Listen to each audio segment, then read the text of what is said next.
मैं नासिर हुसैन आप सबका जे राइजिंग स्टार्स में वेलकम करता हूं। आज हम लोग यहाँ से पढ़ेंगे कि जामिया एएमयू और बीएचयू नाइन्थ इंट्रांस में जो सब्जेक्ट आपका जो सिलेबस है मैथमेटिक्स है, उन्हीं में से आज हम लोग एक चैप्टर को डिस्कस अच्छे ढंग से करेंगे। वो है फैक्टराइजेशन। ये बहुत ही एक इम्पोर्टेंट चैप्टर में से एक है। इसे कई सारे क्वेश्चंस पूछे गए हैं। इसको अच्छे ढंग से मैं आपको समझाने की मैं कोशिश करूंगा। इस वाले वीडियो में मैं सिर्फ आपको बेसिक से लेकर के कैसे इस चैप्टर को बेहतर ढंग से समझना है, मैं उस पर आज मैं बात करूंगा। और फिर हम लोग इसमें से कुछ जो मेथड्स हैं फैक्टराइजेशन करने का, उस पर हम लोग डिस्कस करेंगे। उसके बाद फिर हम लोग अलग धीरे धीरे करके इस चैप्टर को समझने की कोशिश करेंगे। जब मैं इन पूरे चैप्टर को जब मैं पढ़ा दिया करूंगा, तो जो टेलीग्राम चैनल है JN राइजिंग स्टार्स के नाम से, आपको वहां पे जाकर के जो प्रैक्टिस सेट है वहां आसानी से आपको मिल जाएगा। आसानी से आप वहां से अपना वहां से तैयारी बेहतर ढंग से कर सकते हैं, सॉल्व वहां से कर सकते हैं। इस वाले वीडियो में हम लोग सिर्फ इतना ही डिस्कस करेंगे यहाँ पे। और सिर्फ मैं मैथ्स का ही नहीं बल्कि साइंस का है और साथ में SST का जो भी आपका सिलेबस में आता है, जामिया एएमयू और बीएचयू में, आप सब जानते हैं ये क्लास 8th का ही बेस है।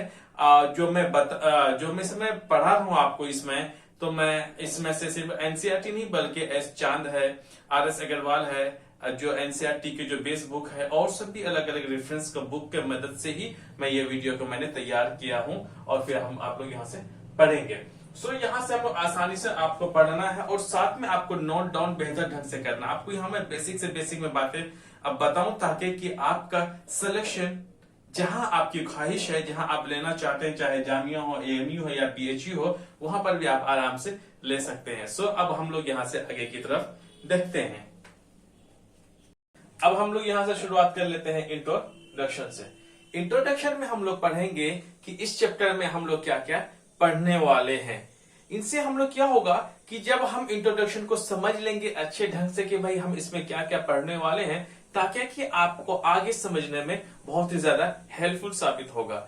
ऐसा है ना कि अगर आपसे कोई पूछ ले कि भाई फैक्टराइजेशन में आप पढ़ते क्या क्या हैं, तो जब जवाब देना थोड़ा कहीं कहीं मुश्किल हो जाता है, क्योंकि आप जानते हैं अगर क्वेश्चन वगैरह दो तो आप कर लेंगे, बट अगर सामने वाला जिस हिसाब से आपसे उम्मीद रखता है, शायद कहीं ना कहीं उस देने में हिचकिचाहट सी हो जाती है, तोड़ मरोड़ कर तब हम जवाब दे पाते हैं। सो वैसा ही कंफ्यूजन को दूर करने के लिए मैं इंट्रोडक्शन में बताऊंगा यहाँ पे, ताकि कि आपसे अगर कोई पूछ ले कि आप क्या क्या पढ़ते हैं, ताकि आप फ्लुएंटली आप उनको जवाब दे सकें। और साथ में आप इस चैप्टर को इंट्रोडक्शन की मदद से कैसे आप बेहतर ढंग से समझ सकते हैं, उनको भी हम यहाँ पे चर्चा करेंगे। चलिए देख लेते हैं। सबसे पहले हम लोग देख लेंगे इंट्रोडक्शन। उसके बाद दूसरा नंबर पे है वो है some common terms. Some common terms का मतलब हो जाएगा कि जैसे कि हमारा टर्म्स क्या होता है। देखिए यहाँ पर भी टर्म्स है, यहाँ पर भी है, लेकिन यहाँ पे हम लोग समझने की कोशिश करेंगे कि इस चैप्टर में टर्म्स का मतलब क्या होता है वो समझेंगे।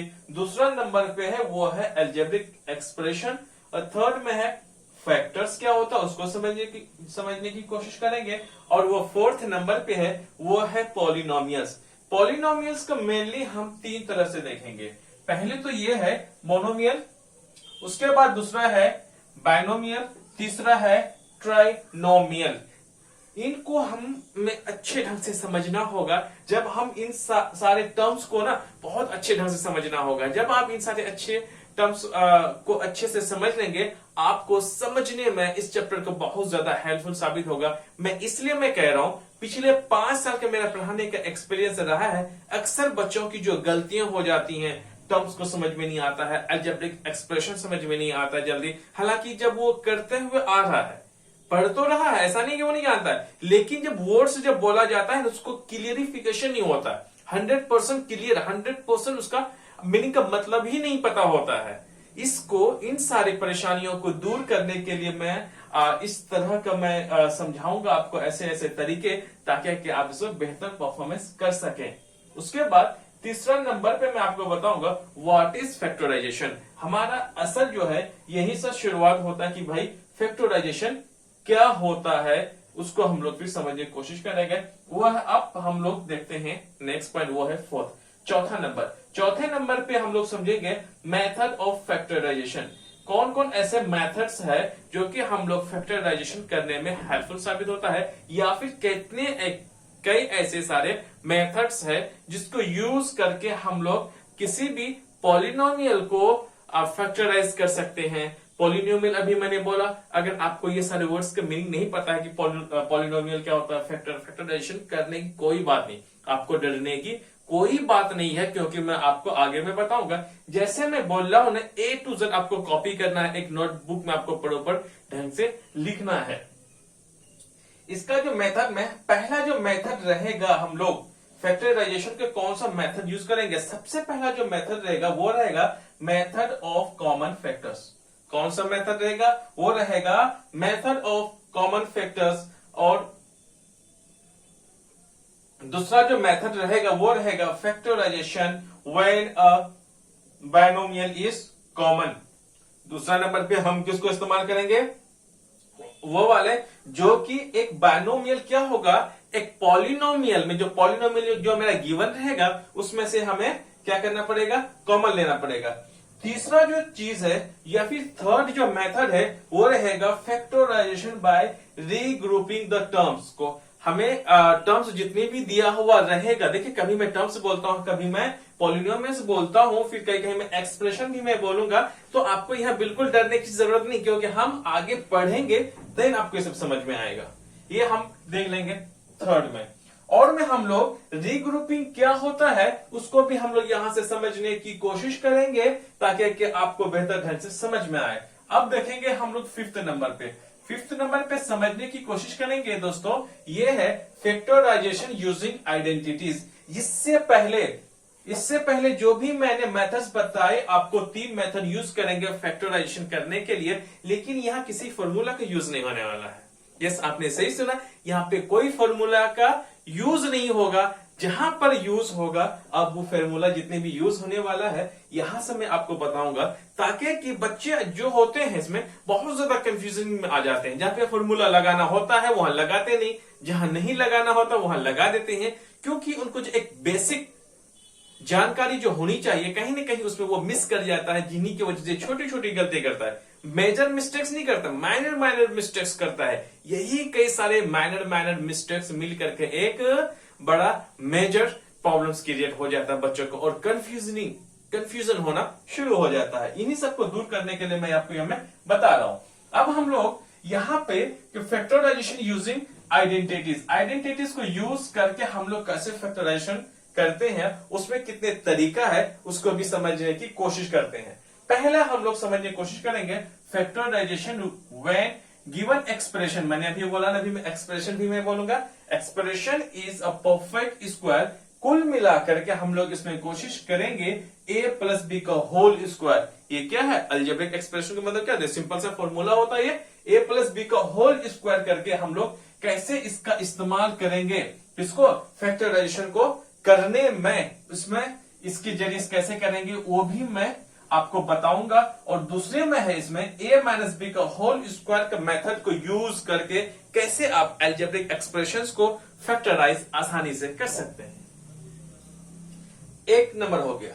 आइडेंटिटीज को अब हम दूसरे नंबर पे यूज करेंगे, वो है बी में हम लोग कौन सा फॉर्मूला का यूज करेंगे जरा देखते हैं इसमें। Factorisation when given expression is difference of two squares. कह रहा है ऐसा एक्सप्रेशंस को हम लोग फैक्टराइज करेंगे जहां पर 2 स्क्वायर का डिफरेंस हो। 2 स्क्वायर का डिफरेंस का मतलब यहां पे हो गया 2 नंबर होगा जो स्क्वायर के फॉर्म में रहेगा। जैसे कि आपने सुना होगा बहुत अच्छे से, a square minus B square, है ना, फॉर्मूला है ये।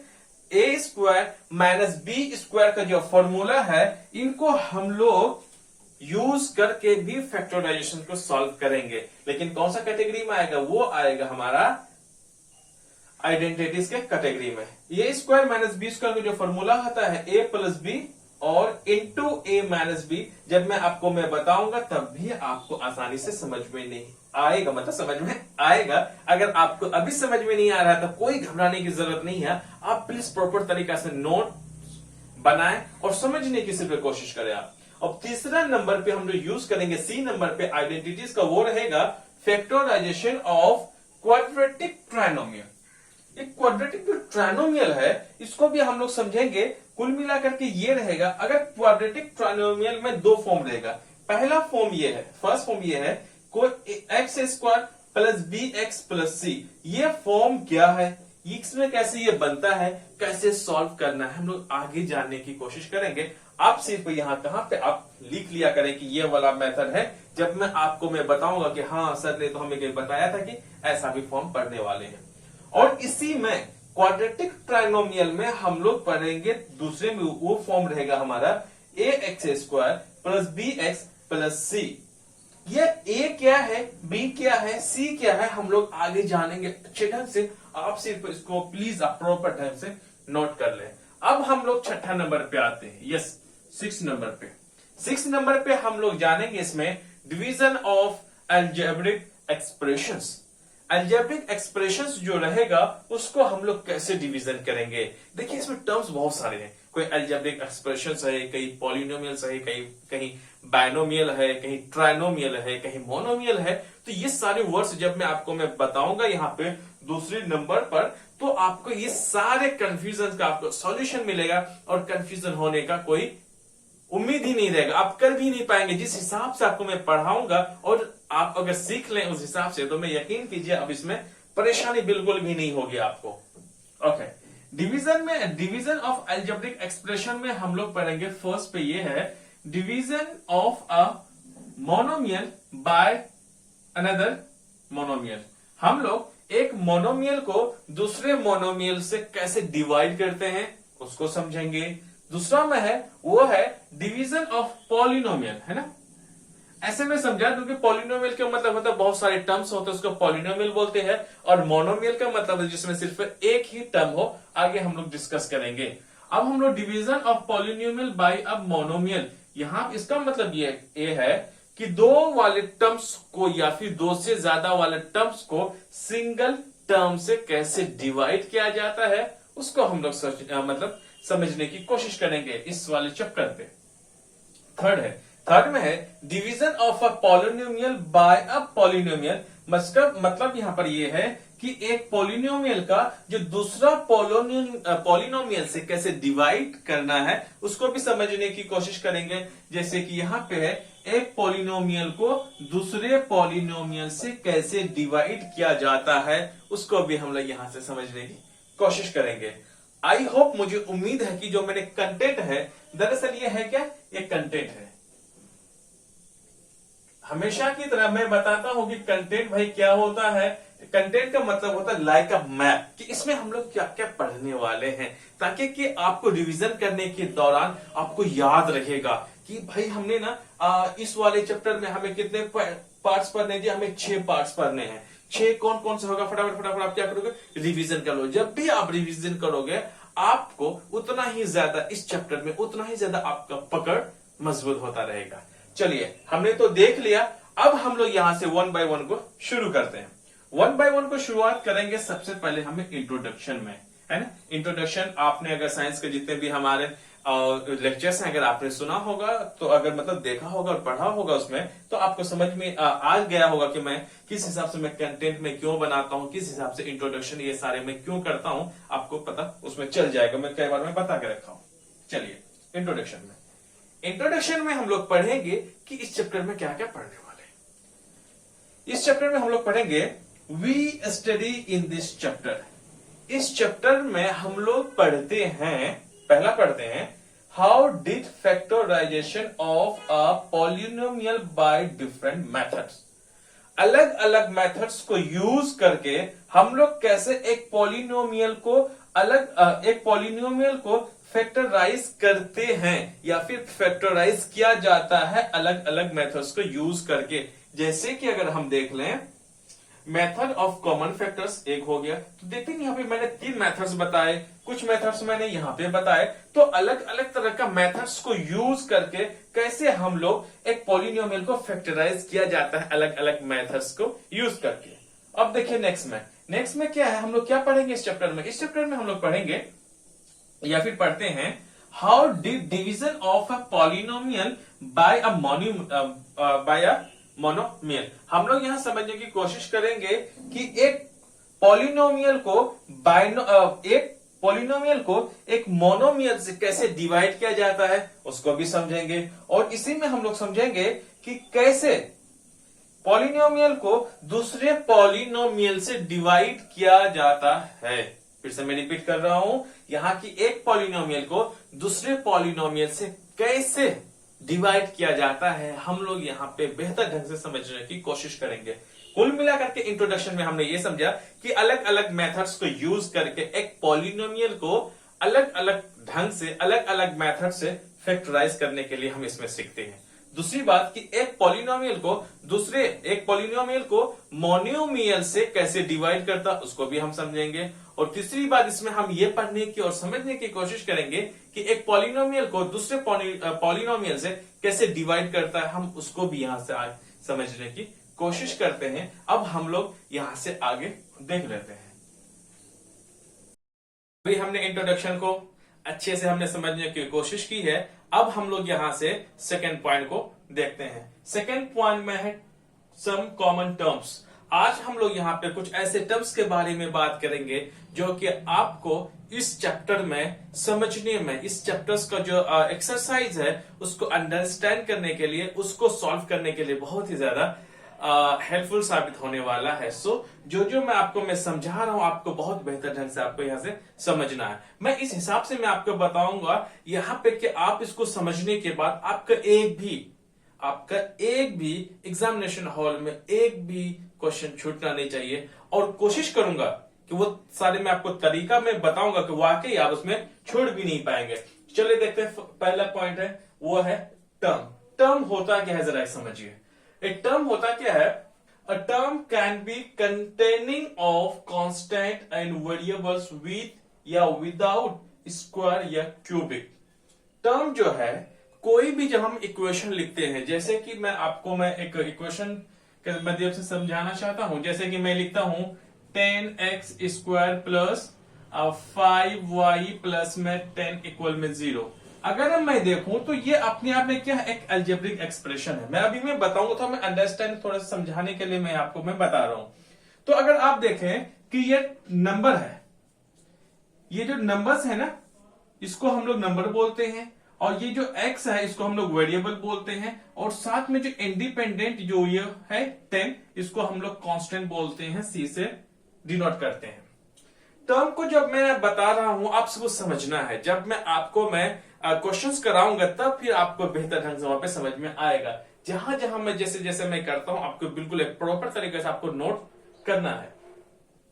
टर्म जो है वो सिर्फ किससे बन के हो सकता है? कांस्टेंट से बन के सकता है। कांस्टेंट क्या होता है आप शायद जानते होंगे, तो अभी मैं बताऊंगा। एंड वेरिएबल, ये दोनों का मिक्सअप हो सकता है। पहला पॉइंट, टर्म जो है दरअसल हम लोग पढ़ेंगे 3 कंडीशन में टर्म कैसे कैसे होता है। पहला है टर्म जो कि कांस्टेंट और वेरिएबल से मिलकर बना होता है, और वो कांस्टेंट और वेरिएबल जो है वो किस में हो सकता है? विद या विदाउट स्क्वायर या क्यूबिक। उसमें क्यूबिक भी हो सकता है, स्क्वायर में भी हो सकता है। मतलब क्यूबिक का मतलब जिसका पावर क्या हो?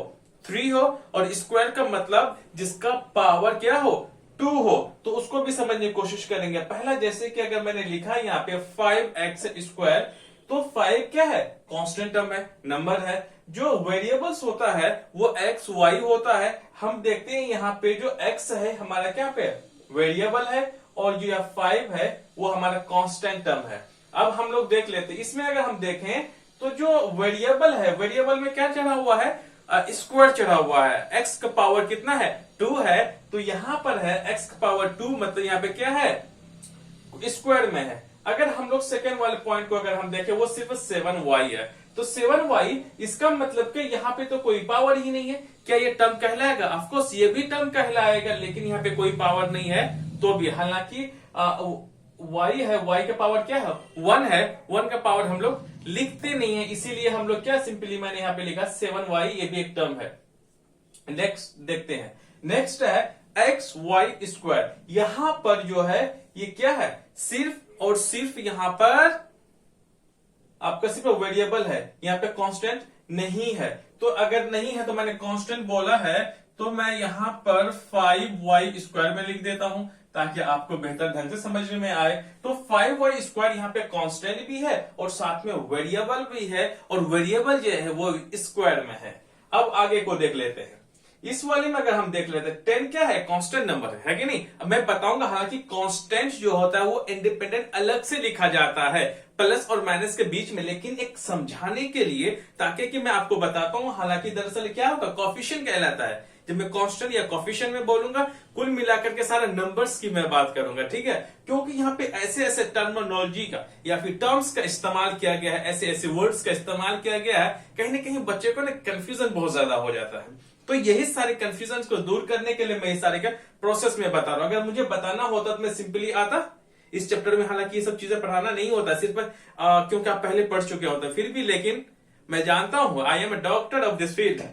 बच्चों के नफ्स जानता हूं मैं, कौन क्या करता नहीं करता। खैर मेरा इशारा आपके तरफ नहीं था, लेकिन कुछ बच्चे ऐसे होते हैं जो कि अक्सर कंफ्यूजन में पड़ जाते हैं, इसलिए मैं सबको मद्देनजर रखते हुए मैं बता रहा हूं।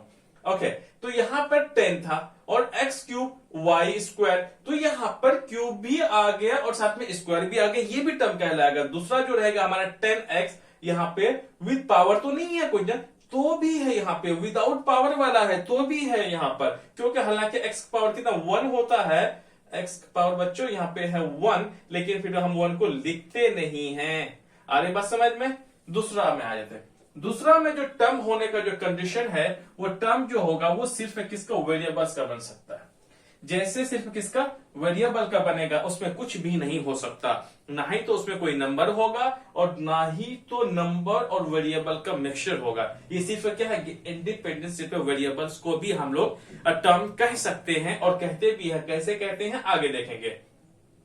Term can be containing only variables, है ना। टर्म किसका, वेरिएबल्स का सिर्फ बना हो सकता है। जैसे x है, x² है, x³ है, y², y3, t, m, n, तो ये सब के सब क्या होता है, ये सब के सब को किसको, वेरिएबल्स में काउंट किया जाता है। ये सारे के सारे क्या है दोस्तों, ये सारे के सारे वेरिएबल्स है। आई बात समझ में। अब हम लोग देखते हैं तीसरा पॉइंट, दैट इज सी में क्या है, term can be containing of only of constant, या फिर सिर्फ नंबर। किसका बन सकता है, सिर्फ किसी नंबर का बन सकता है, या फिर कोई भी कांस्टेंट टर्म बोलते हैं। जितने भी नंबर्स हम लिखते हैं इंडिपेंडेंट में बोलता हूं, तो उनको हम लोग क्या बोलते हैं, कांस्टेंट बोलते हैं। जैसे कि 10 है, 5 है, 3 है, 10 का स्क्वायर, 10 का क्यूब। हालांकि यहाँ पे स्क्वायर वाला हमारा कांस्टेंट टर्म नहीं आएगा, सिर्फ हमारा नंबर्स में आता है। आधी बात समझ में। तो मैंने समझा दिया, यहाँ पे मैंने टर्म्स को 3 हिसाब से मैंने आपको समझाया। पहला ऐसा है जो कि वेरिएबल और कांस्टेंट दोनों से मिलकर बना हो सकता है, और दूसरा जो मैंने बताया वो सिर्फ वेरिएबल से हमारा टर्म बन सकता है। तीसरा जो मैंने आपको अच्छे से मैंने समझाने की मैंने कोशिश की है, वो सिर्फ कांस्टेंट नंबर से ही मेरा टर्म हो सकता है। अब हम लोग देख लेते हैं सेकेंड पॉइंट में। सेकेंड, क्योंकि मैंने आपको मैं पहले बता चुका हूं कि हम लोग क्या क्या पढ़ने वाले हैं सम कॉमन टर्म्स में। अब है अलजेब्रिक एक्सप्रेशन। अलजेब्रिक एक्सप्रेशन होता क्या है, अलजेब्रिक एक्सप्रेशन ऐसा लिखूं, ये देखो सबके सब ना मैं अपने भाषा में मैं लिखा हूं, ताकि कि आपको समझने में ज्यादा आसानी हो।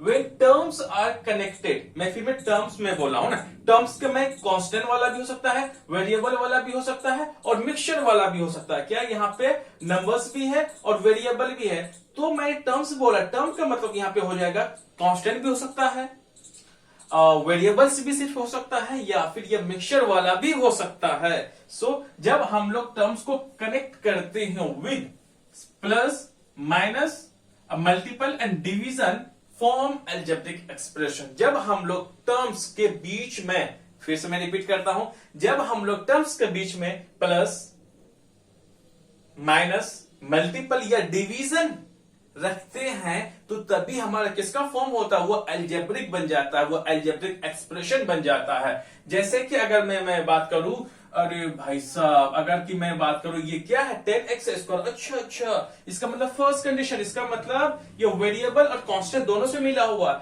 हालांकि हम लोग मैं बताऊंगा यहाँ पे जो 10 है वो x² का कोफिशिएंट है।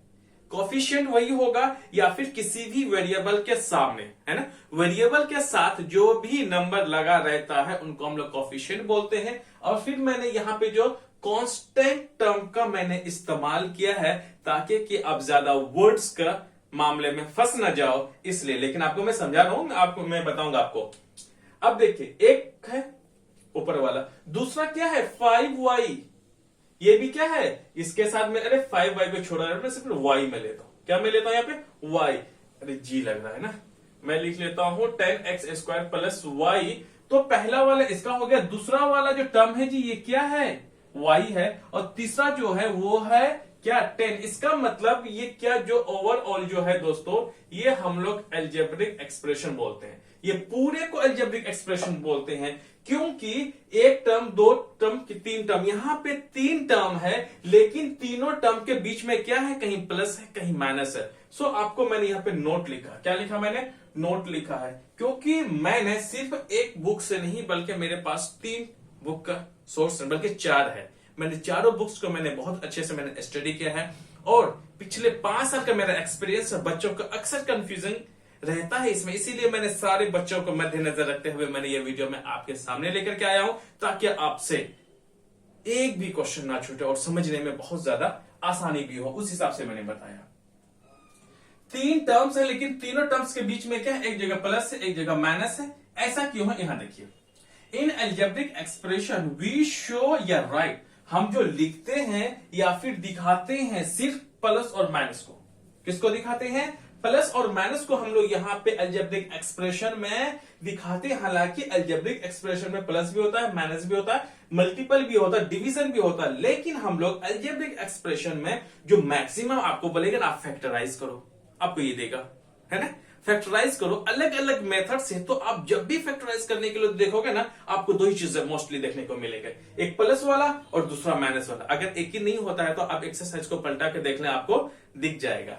ओके, लेकिन जो हमारा मल्टीपल और डिवीजन, उसको क्या करते हैं, जो मल्टीपल होता है वो हमारा हाइड होता है। क्या होता है, होता तो है लेकिन दिखता नहीं है, होता तो है मल्टीपल लेकिन दिखता नहीं है। कैसे, देखिए इधर मैं पहला वाला मैं टर्म लेता हूं, वो क्या है 10x²। दरअसल में 10 जो है ना, 10 इंटू एक्स स्क्वायर है, ये क्या है 10 इंटू एक्स स्क्वायर है, क्योंकि जब आप इन दोनों का मल्टीपल करोगे तो आपका आ जाएगा 10x²। तो क्या हो गया, मल्टीपल तो है लेकिन हाइड है, हमें दिखता नहीं है। आ रही ना बात समझ में। ओके, अब हम लोग आगे की तरफ बढ़ते हैं। अब है हमारा थर्ड में, वो है पॉलिनोमियल। पॉलिनोमियल को आप समझना है, क्योंकि आपका बुक में कई बार मोनोमियल, बाइनोमियल और ट्राइनोमियल और पॉलिनोमियल का बहुत ज्यादा यूज किया गया है। वह टर्म्स तो कम ही का इस्तेमाल, टर्म्स का इस्तेमाल भी नहीं है, सिर्फ वहां पे पॉलिनोमियल, बाइनोमियल, ट्राइनोमियल, इन सब चीजों का इस्तेमाल किया गया है। ये ससुरा चीज है क्या, जरा हम इसको समझने की कोशिश करते हैं। अगर हम पॉलिनोमियल को देखें, पॉलिनोमियल सिर्फ देखिए हमारे मेन पढ़ना नहीं है, सिर्फ हमें, हालांकि पहले ही बुक के अकॉर्डिंग टू बुक आपको पहले पढ़ा चुका है पहले के एक्सरसाइजेस में, लेकिन आपका जो है यहां पे सिर्फ डायरेक्टली पॉलिनोमियल का इस्तेमाल किया गया। थोड़ा मैं एक बेसिक ब्रीफ दे देता हूं ताकि कि आपको आगे समझने में आसानी हो। देखिए पॉलिनोमियल 2 वर्ड से मिलकर बना हुआ है, पॉली दूसरा है नोमियल। पॉली का मतलब होता है मेनी और नोमियल का मतलब होता है टर्म्स, है ना, बहुत सारे टर्म्स मिलने के बाद उसको क्या बोलते हैं, पॉलिनोमियल बोलते हैं। जो जो मैं शब्द में बोलता हूं उसको अच्छे ढंग से आपको लिखना है, क्योंकि आगे आपका काम बहुत ज्यादा आने वाला है। ओके, पहला अगर बोला कि बहुत सारे टर्म है ना, जैसे कि अगर मैंने यहां पे लिखा था, यहां सिंगल टर्म था, क्या था, सिंगल टर्म था, तो सिंगल टर्म को हम लोग क्या बोलते हैं, सिंगल टर्म को बोलते हैं मोनोमियल। मोनोमियल क्या होता है, मोनोमियल का मतलब सिंगल टर्म, सिंगल टर्म को हम लोग बोलते हैं मोनोमियल। मोनो का मतलब होता है वन या सिंगल, नोमियल का मतलब होता है टर्म, मतलब ऐसा मोनोमियल का मतलब होता है सिंगल टर्म वाले को मोनोमियल बोलते हैं। जैसे मैंने लिखा यहां पे x² अगर है तो इसका मतलब टर्म एक है। अगर आप कोई बच्चा यूं कह दे, बच्चा कहने को तो क्या कुछ भी कह सकते हैं, है कि नहीं। अगर बोलेगा सर मैं x इंटू एक्स भी लिख सकता हूं, बिल्कुल लिख सकते हो, कोई बात नहीं, क्योंकि आपने इसको फैक्टर कर लिया, मल्टीपल में कर लिया।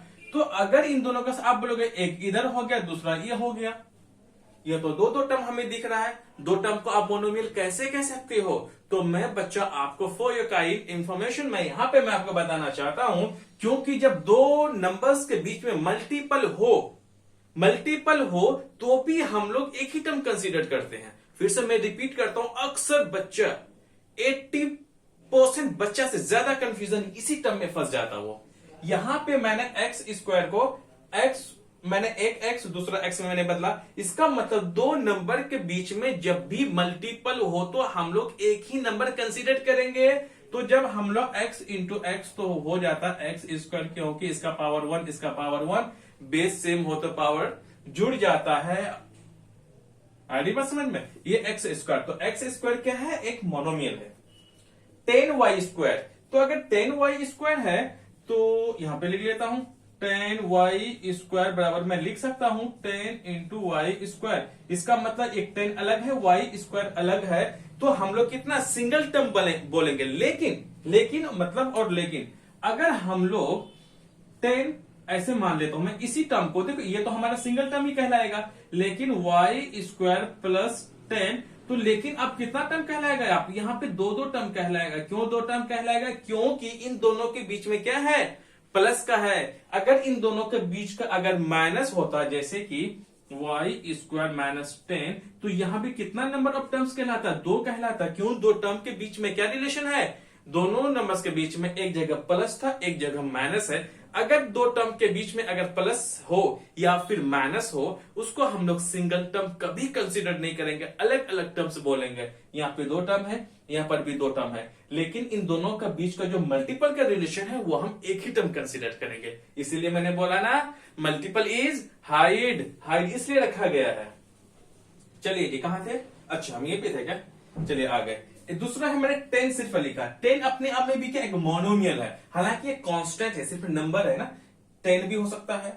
5xy है कि नहीं? हालांकि 5xy को थोड़ा सा मैं और एक्सप्लेन कर दे रहा हूं। देखो, आपको ना समझना बहुत जरूरी है, समझना आपको बहुत जरूरी है इन बातों को जो अभी मैं बता रहा हूं, क्योंकि अभी मैं एक्सरसाइज मैंने शुरुआत नहीं किया है।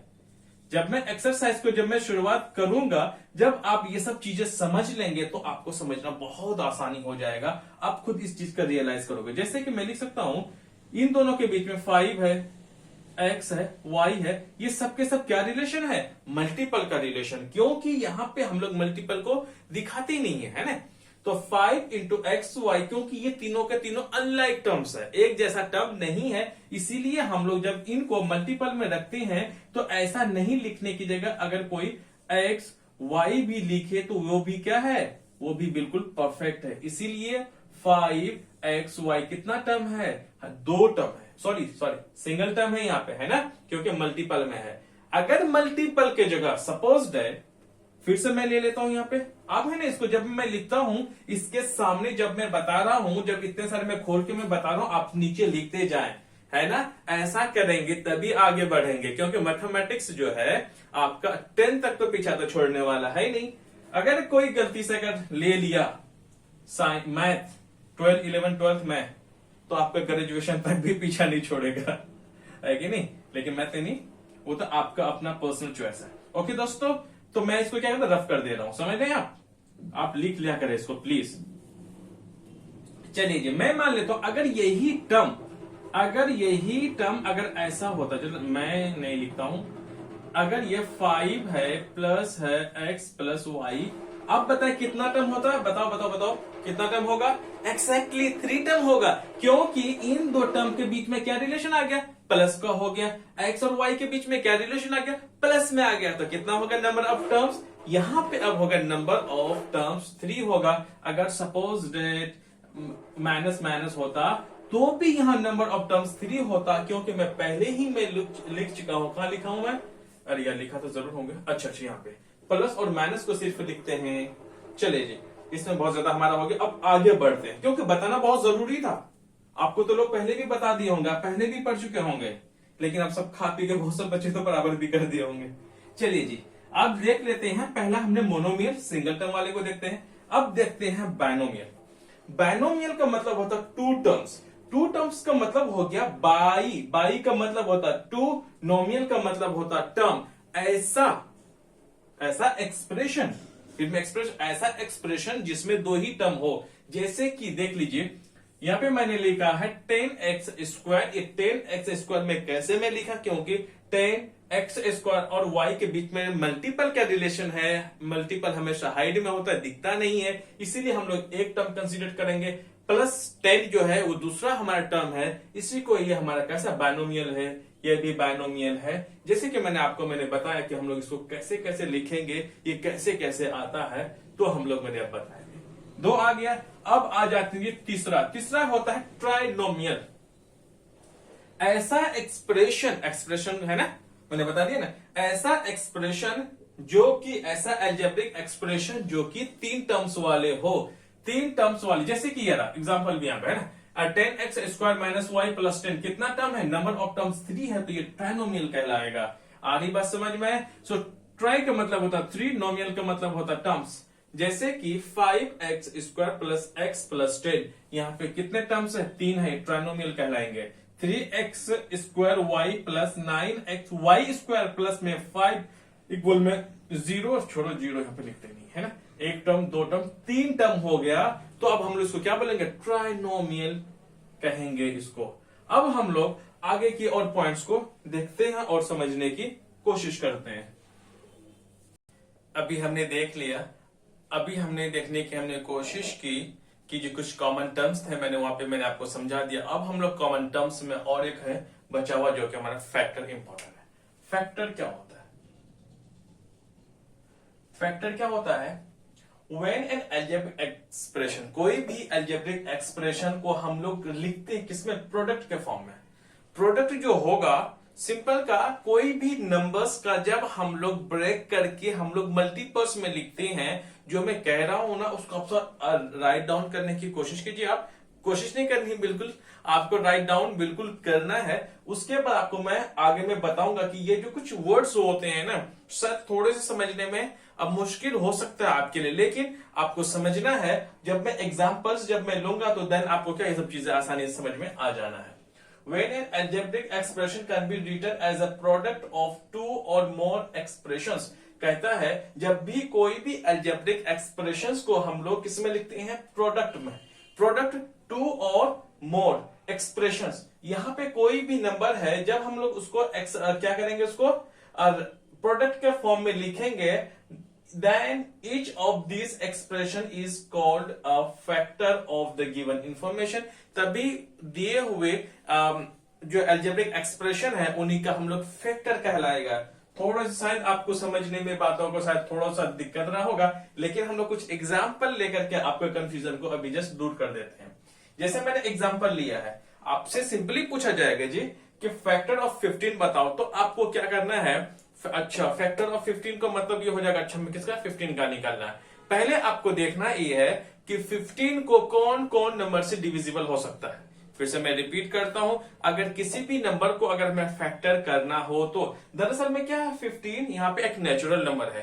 According to the NCERT book के हिसाब से वहां पे पहले दिया हुआ है कि आप फैक्टर किसका करें, नेचुरल नंबर्स का करें, राइट। तो 15 क्या अपने आप एक नेचुरल नंबर है, तो नेचुरल नंबर है तो 15 को कैसे फैक्टर करना है आप ध्यान दिए। हम 2 तरीका से फैक्टर कर सकते हैं। पहला कीजिएगा, अच्छा 15 को हम कौन कौन नंबर से डिविजिबल कर सकते हैं। पहला 15 जो 1 से डिवाइड हो सकता है, बिल्कुल हो जाएगा, और 3 से हो जाएगा, मतलब 3 से होगा, तीसरा 5 से होगा। तो एक मेथड हो गया कि एक नंबर कौन कौन सा नंबर से डिवाइड हो सकता है, एक नंबर हो गया एक तरीका। दूसरा है कि आप सिंपली क्या करें, आप 15 का एलसीएम ले लें, जो भी नंबर का आप जो भी नेचुरल नंबर का आपको फैक्टर निकालना है उसका आप सिंपली क्या एलसीएम ले लें। तो एलसीएम जब भी लेंगे तो ये इनसे जाने वाला, पहला सबसे छोटे नंबर से उसको डिवाइड करने की कोशिश कीजिए, तो वो किससे 3 से जाएगा। 3 5 जा, या कि 3 को कितने बार आप पढ़ोगे 15 आएगा, वो रहेगा 5। अब रही बात 5 को कितने बार पढ़ोगे, कौन सा नंबर से पढ़ोगे जो 5 का डिविजिबल हो जाए, मतलब जाहिर सी बात है 5 से होगा, 5 1 जा 5। तो आपके पास सिंपली हो गया क्या, 3 into 5।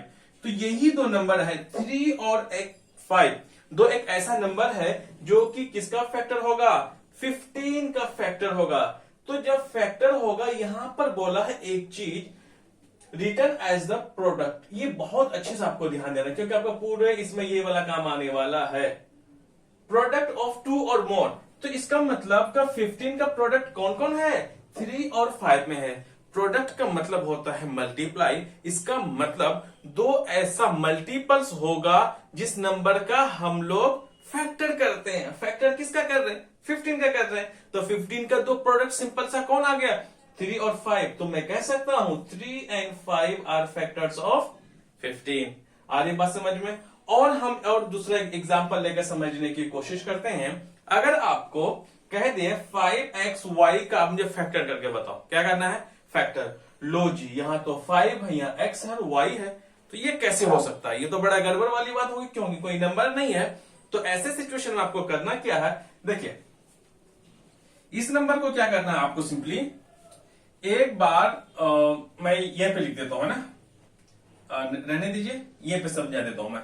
5 है, 5 को पहले ब्रेक करने की कोशिश कीजिए। 5 अलग है, x अलग है, y अलग है। यहाँ पे 3 चीजें हैं, लेकिन तीनों चीजों में कुछ भी कॉमन नहीं है जी। तो नहीं कॉमन है तो आप क्या करना? 5 को और x के बीच में क्या रिलेशन होगा? साइन जो होगा मल्टीपल है। 5 इंटू एक्स, और x और y के बीच में कुछ सिमिलरिटीज तो है नहीं जी। और अगर किसी चीज का सिंबल हमें दिख रहा नहीं, अगर हमें किसी भी चीज का 5x और y के बीच में नहीं दिख रहा है, तो इनडायरेक्टली हिडन क्या है? मल्टीप्लाई है। तो 5 इंटू एक्स और y, तो सिंपली मैं कह सकता हूं 5x and y are prime factor of 5xy। तो 5xy का क्या हो गया? ये सारे फैक्टर्स हो गया। जब हम लोग इन्हीं को मल्टीप्लाई करेंगे तो हमारा क्या, ये वाला फॉर्म आ जाएगा। और इन्हीं 3 और 5 को मल्टीपल करोगे तो ये क्या हो जाएगा? वो भी 15 होगा। सिर्फ हम नंबर्स को ब्रेक करते हैं, किसमें? प्रोडक्ट्स के फॉर्म में। अब आज नोट, ये नोट क्या है जरा इसको समझिए। इन एल्जेब्रिक एक्सप्रेशन, जो भी हम लोग एल्जेब्रिक एक्सप्रेशन पढ़ते हैं, उसमें एक टर्म होता है जी प्राइम, है ना? प्राइम फैक्टर जो प्राइम है, तो इस प्राइम के जगह और एक वर्ड यूज होने वाला है जिसका नाम है इररिड्यूसिबल। प्राइम की जगह कौन सा हम लोग वर्ड को यूज करेंगे?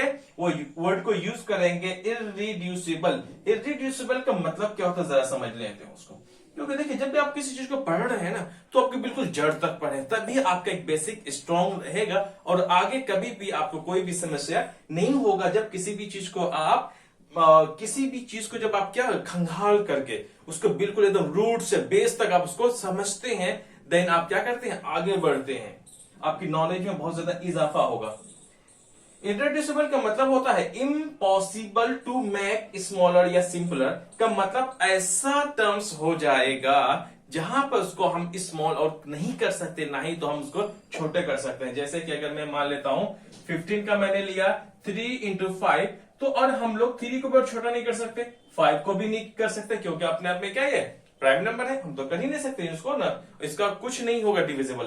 1 को हम लोग कंसीडर नहीं कर सकते हैं। हालांकि यहाँ पे 15 इक्वल में 1 इंटू ऐसे नंबर आना चाहिए। इसको मैं रफ कर दे रहा हूं। जैसे कि 15 है, तो 15 को मैं ज्यादा पहला नंबर होता 1, फिर आएगा 3, फिर आएगा 5। दरअसल की होता क्या है, 1 को हम लोग कंसीडर नहीं कर सकते, क्योंकि दुनिया में जितने भी नंबर है 1 सबके साथ मल्टीपल है। आ रही नंबर समझ में? इसलिए हम लोग 1 को कंसीडर नहीं करते हैं, सिंपली हम लोग ये लिखते हैं। अब देखिए, आगे बढ़ जाते हैं। अब हम लोग लिखेंगे इसी वाले को 5x and y are prime factor. लेकिन मैंने क्या बोला? प्राइम की जगह हम लोग किसको यूज करेंगे? इररिड्यूसिबल करेंगे। इसी को देखते हैं कि हम लोग कैसे लिखते हैं। मैं लिखूंगा 5 into x into y is a irreducible form of 5xy। आपने सही सुना अभी, जो 5 इंटू एक्स और वाई है, क्योंकि अब प्रोडक्ट सिंपल सा प्रोडक्ट के फॉर्म में है, तो इसी को हम लोग क्या बोलेंगे? इररिड्यूसिबल फॉर्म बोलेंगे। 5 ऑफ मतलब किसका? 5xy का। अब हम लोग लास्ट एग्जांपल लेते हैं फैक्टर का, क्योंकि जब मैं बता रहा हूं फैक्टर का, फैक्टराइजेशन का भी मैं आपको इतने सारे एग्जांपल्स लूंगा, बिकॉज ऑफ आपको एक्सरसाइज में यही करना है। जब आपकी एक बेसिक अंडरस्टैंडिंग जब चीजों पे बनने लगेगा, समझने लगेगा, तो आपको एक्सरसाइज को सॉल्व करना बहुत आसान हो जाएगा। जरा देखिए इसको करना क्या है। ये जैसे कि यहाँ पे हमारे पास एग्जांपल मैंने लिया है m² प्लस 3m प्लस 2। तो आपको क्या करना है? ऐसा करना है स्प्लिटिंग द मिडिल टर्म। ये सब क्या होता है हम लोग आगे बात करेंगे, लेकिन सिर्फ एक मैं एग्जांपल में लेना चाहता हूं। जैसे ये 2 है, 2 को क्या करना है? m² के साथ में कोई नंबर है? कुछ भी नहीं है, क्योंकि सिंपल में कितना m² है? 1 है। तो इस 2 को क्या करना है, एम स्क्वायर के कोफिशिएंट के साथ मतलब आपको मल्टीपल करना है। कुल मिला करके एम स्क्वायर के सामने में जो भी नंबर लगा होगा उसी से हमको मल्टीपल करना है। यहां तो कुछ नहीं है, 1 है। क्या है, 1 है। तो 2 को किसके साथ मल्टीपल करेंगे, एम स्क्वायर के कोफिशिएंट के साथ। एम स्क्वायर का कोफिशिएंट क्या है, कुछ भी नहीं है तो 1 है, क्योंकि मैंने बताया कि 1 सबके साथ मल्टीपल में होता है तो 2 हो जाएगा। 2 को हम लोग कैसे फैक्टर करें, 2 को हम लोग किस चीज में फैक्टर करें। सबसे पहले जो मैं वर्ड्स को यूज करता हूं, मैं लाइंस को, उसी को आपको समझना है। मल्टीपल कर दिया जी, 2 आ गया। 2 को हम लोग फैक्टर करें, तो 2 को फैक्टर करने का आसान तरीका, 2 जो है 1 से डिविजिबल हो सकता है कि नहीं, और दूसरा 2 अपने आप से हो सकता है। इसका मतलब ये हो जाएगा जो 2 का हमने जो फैक्टर किया वो क्या 1 और 2 का फॉर्म में। आ रही बात समझ में। अब यही दो नंबर्स को, कौन सा नंबर्स को, यही दो नंबर्स को इस्तेमाल करना हमें 3 बनाने में। तो यही 1 into 2 को हम लोग जोड़ेंगे और घटाएंगे, जोड़ने या घटाने या फिर एडिशन ऑफ सब्ट्रैक्शन करेंगे। इन्हीं दोनों नंबर का खेलेंगे, है ना, जोड़ना घटाना, यही दो नंबर का 1 और 2 का जोड़ देना और घटाना खेलेंगे। इसमें क्या होगा, हमें 3 लाना है। 3 कैसा लाना है जी, प्लस में लाना है। एम को फिलहाल आप छोड़ दो, एम को छोड़ दो। तो हम लोग, तो अच्छा यार हम क्या करेंगे, 1 और 2 है तो हम लोग 2 + 1 करेंगे, 3 अपने आप में आ जाएगा। सो एम स्क्वायर को एज इट इज आप लिख दो प्लस में, तो हम लोग क्या लिखेंगे 3m को। अगर मैं लिख दूं 2m प्लस सिंगल m, क्योंकि 1m, चलो जी 1 ही लिख देते हैं, आप भी सोचिए जी 1 सर ने क्या कर दिया, 1m प्लस में 2। ये वाला ऐसे ही रहेगा, लास्ट वाला ऐसे ही रहेगा, लेकिन अगर हमारा कुछ रहेगा बीच वाला, क्योंकि हम लोग 1 को 1m 2 into m, तो 2m plus 1m is equal to 3m, बीच वाला आ गया, बिल्कुल जी आ गया। लेकिन हम लोग 1 को कंसीडर करते नहीं है, इसीलिए हम उसको लिखते नहीं है। आरी बात समझ में। आप कॉमन ले लो दोनों के बीच में, इन दोनों नंबर को एक ब्रैकेट में ले लो आप, तो क्या हो जाएगा, m स्क्वायर प्लस 2m, इसको ले लिया, कुछ ऐसे ले लीजिए, उसका प्लस लगा दो। तो इसमें लिखना है दोस्तों, ऐसे करके आप लिख लो, क्योंकि जो मैं बता रहा हूं आगे काम आने वाला है, इसीलिए। तो इन दोनों में क्या कॉमन है, इसमें सिर्फ m ही कॉमन है, m बाहर ले लो।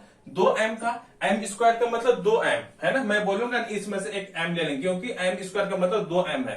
एक m को हमने ले लिया, अंदर में बचेगा 1m प्लस 1 2m था, तो मैंने एक m ले लिया, बचेगा सिंगल m। आ रही बात समझ में। सॉरी, m तो मैंने ले लिया तो बचेगा 2, क्योंकि यहाँ पे 2 into है ना, तो दो अलग अलग चीज है, तो मुझे सिर्फ m को लेना, ना को 2 को लेना है।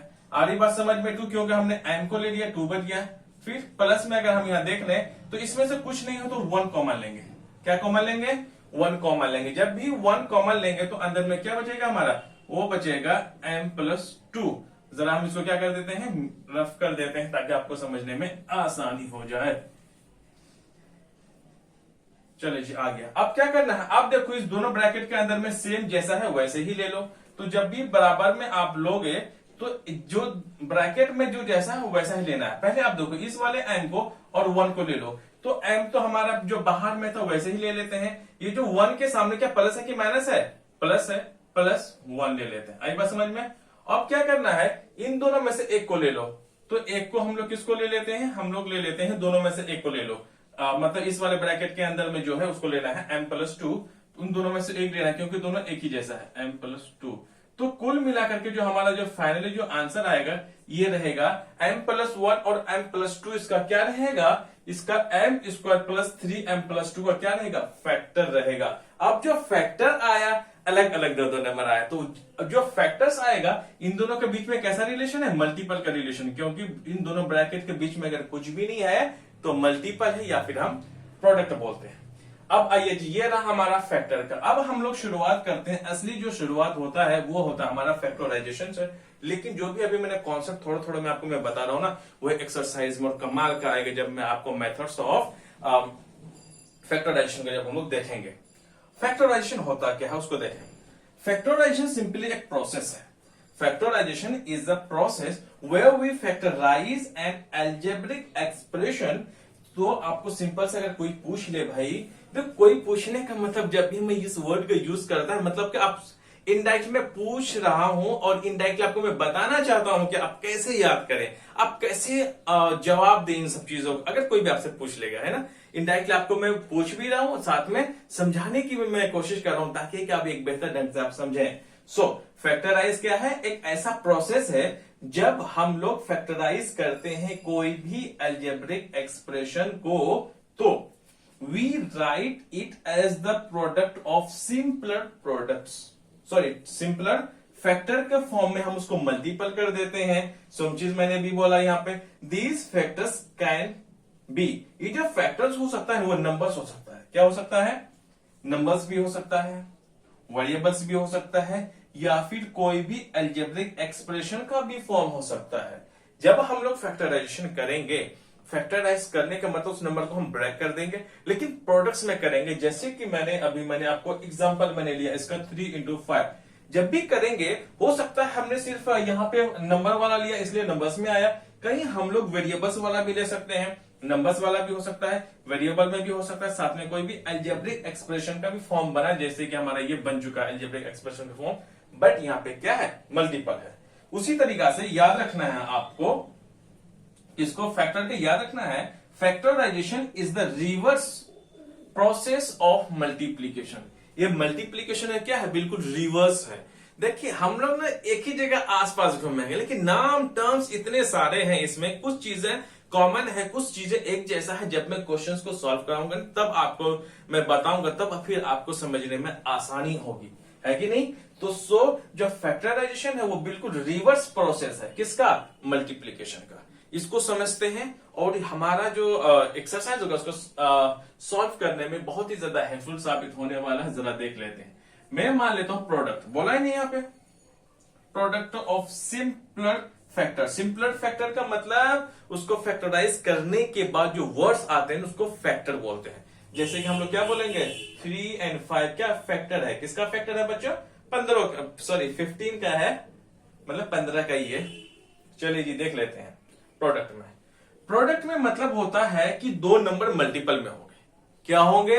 इसका मतलब दो नंबर मल्टीपल में होंगे, उसी को हम लोग सिंपली क्या प्रोडक्ट बोलते हैं। जैसे 3x, ये जो ब्रैकेट में है 4x - 5, तो क्या दो नंबर किस चीज में है? मल्टीपल में। ये रहा है प्रोडक्ट। अरे बात समझ में। अब हम लोग देखते हैं फैक्टराइजेशन कैसे करते हैं। अगर हम लोग इनको मल्टीपल कर ले, अरे ऐसे मैं मान लेता हूं, यहाँ पे मल्टीपल कर ले, तो 3x पहले इस वाले नंबर के साथ मल्टीपल होगा, तो ये भी प्लस में है, ये भी प्लस में है। 3 4 12, x into x, simply x square आ जाएगा। अब देख लेते हैं ये नंबर किस में है? प्लस में है। प्लस ये किस में है? माइनस में है। तो प्लस इंटू माइनस तो माइनस ही होता है। और 3 को किसके 5 को साथ कर ले, या फिर 3 को 5 के साथ जब भी मल्टीपल कर लेंगे हो जाएगा 3, क्यों x भी है और y भी है। तो कुल मिलाकर के अगर आप देखें, है ना, तो ये प्रोडक्ट्स था तो हमारा सिंपली इस फॉर्म में बन गया। जब ये फॉर्म में बना, है कि नहीं। अब देखिए रिवर्स कैसे हो जाएगा, तो ये रहा जी, सेम नंबर को मैंने यहां पे लिख लिया कि नहीं। देखिए जरा, 12x² - 15xy, जब हम इनमें से कॉमन ले लेंगे, क्या लेंगे?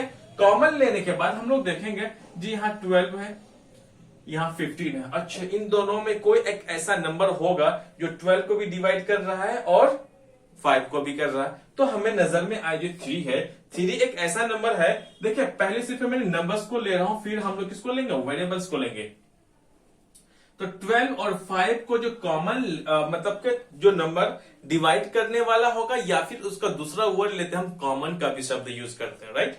तो कॉमन शब्द का यूज करो, या फिर आप बोलोगे एक ऐसा नंबर जो कि 12 को डिवाइड कर रहा है, 15 को भी कर रहा है। अच्छा, 12 को और 15 को डिवाइड करने वाला जो नंबर होगा वो रहेगा 3। मैंने 3 तो ले लिया, क्या ले लिया, चलिए करके बताओ। इन दोनों में से क्या है? 3 को हमने ले लिया। अब हम लोग देख लेते हैं जी, नंबर वाला काम खत्म। अब वेरिएबल वाला को देखते हैं। यहां भी x, यहां भी x, इसका मतलब जब दोनों नंबर पे तो x को डिवाइड करने वाला कुछ होगा भी, इसका मतलब x² है, यहाँ x है, तो मिनिमम जो होगा वो x होगा। तो हम लोग दोनों में क्या x कॉमन ले लिए।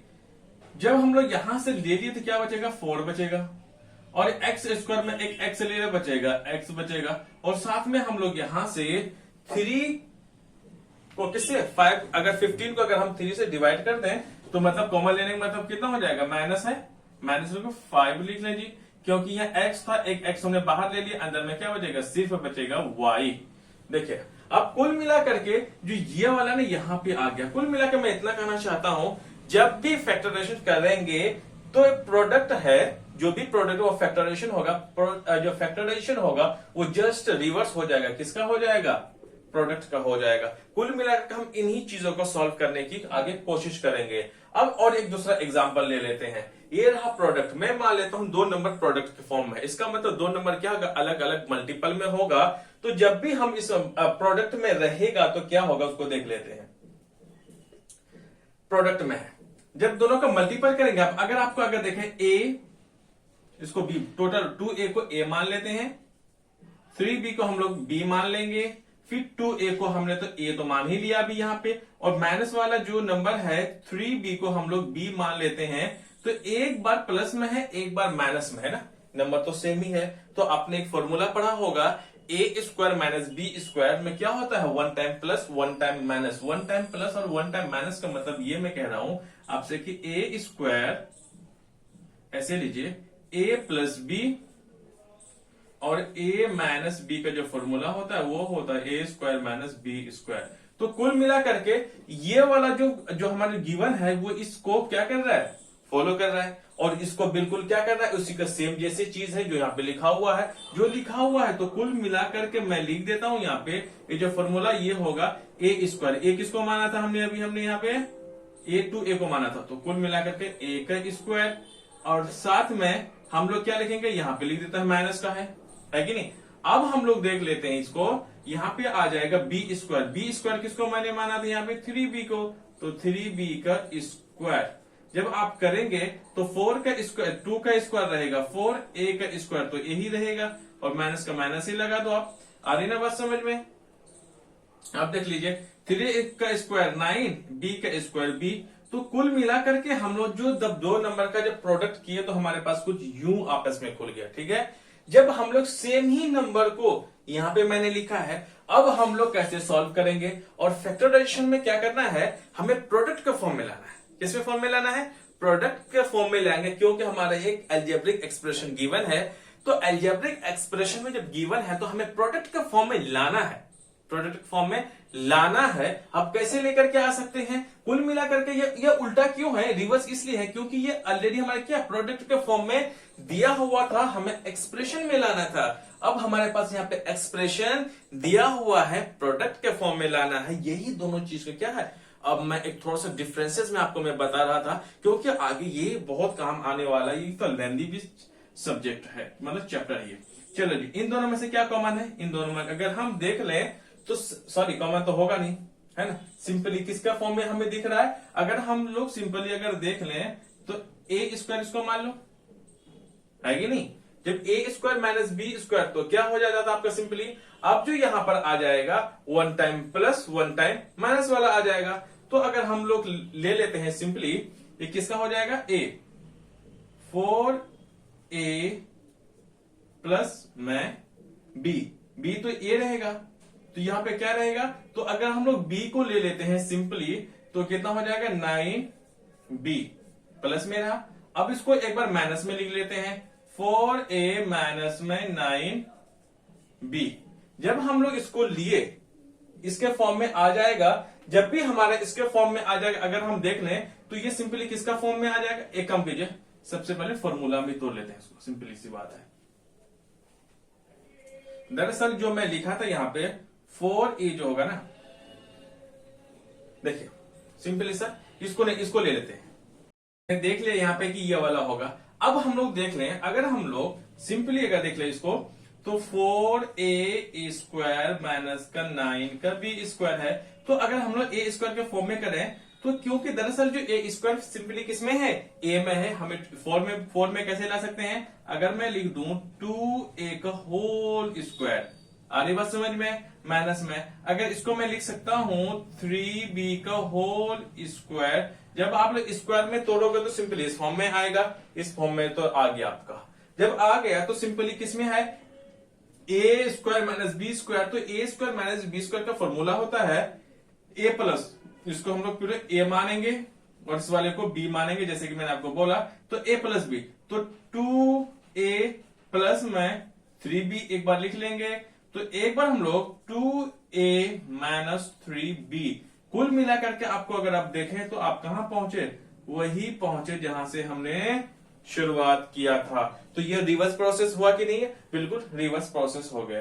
अब हम लोग थोड़ा सा और एक एग्जांपल लेते हैं, उसके बाद फिर हम लोग आगे बढ़ते हैं। इसमें है, देखते हैं, जैसे कि ये रहा, ये क्या है, दो नंबर्स का प्रोडक्ट के फॉर्म में है और यहाँ पे क्या एक्सप्रेशन के फॉर्म में है। इस मैंने कि दोनों एक ही नंबर लिया है ताकि कि आपको समझ में आए कि जी ये हमारा प्रोडक्ट के फॉर्म में है रहेगा, यहाँ पे हमारा एक्सप्रेशन के फॉर्म में हम कैसे लिख सकते हैं फैक्टराइज करके।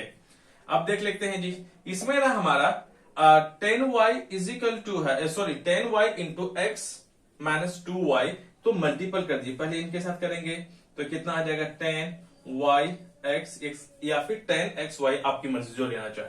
प्लस में 10 है, इनटू करेंगे अब इस वाले नंबर से माइनस 2y के साथ, तो क्या हो जाएगा, प्लस है यहाँ पे प्लस 10 माइनस का, तो माइनस आ जाएगा।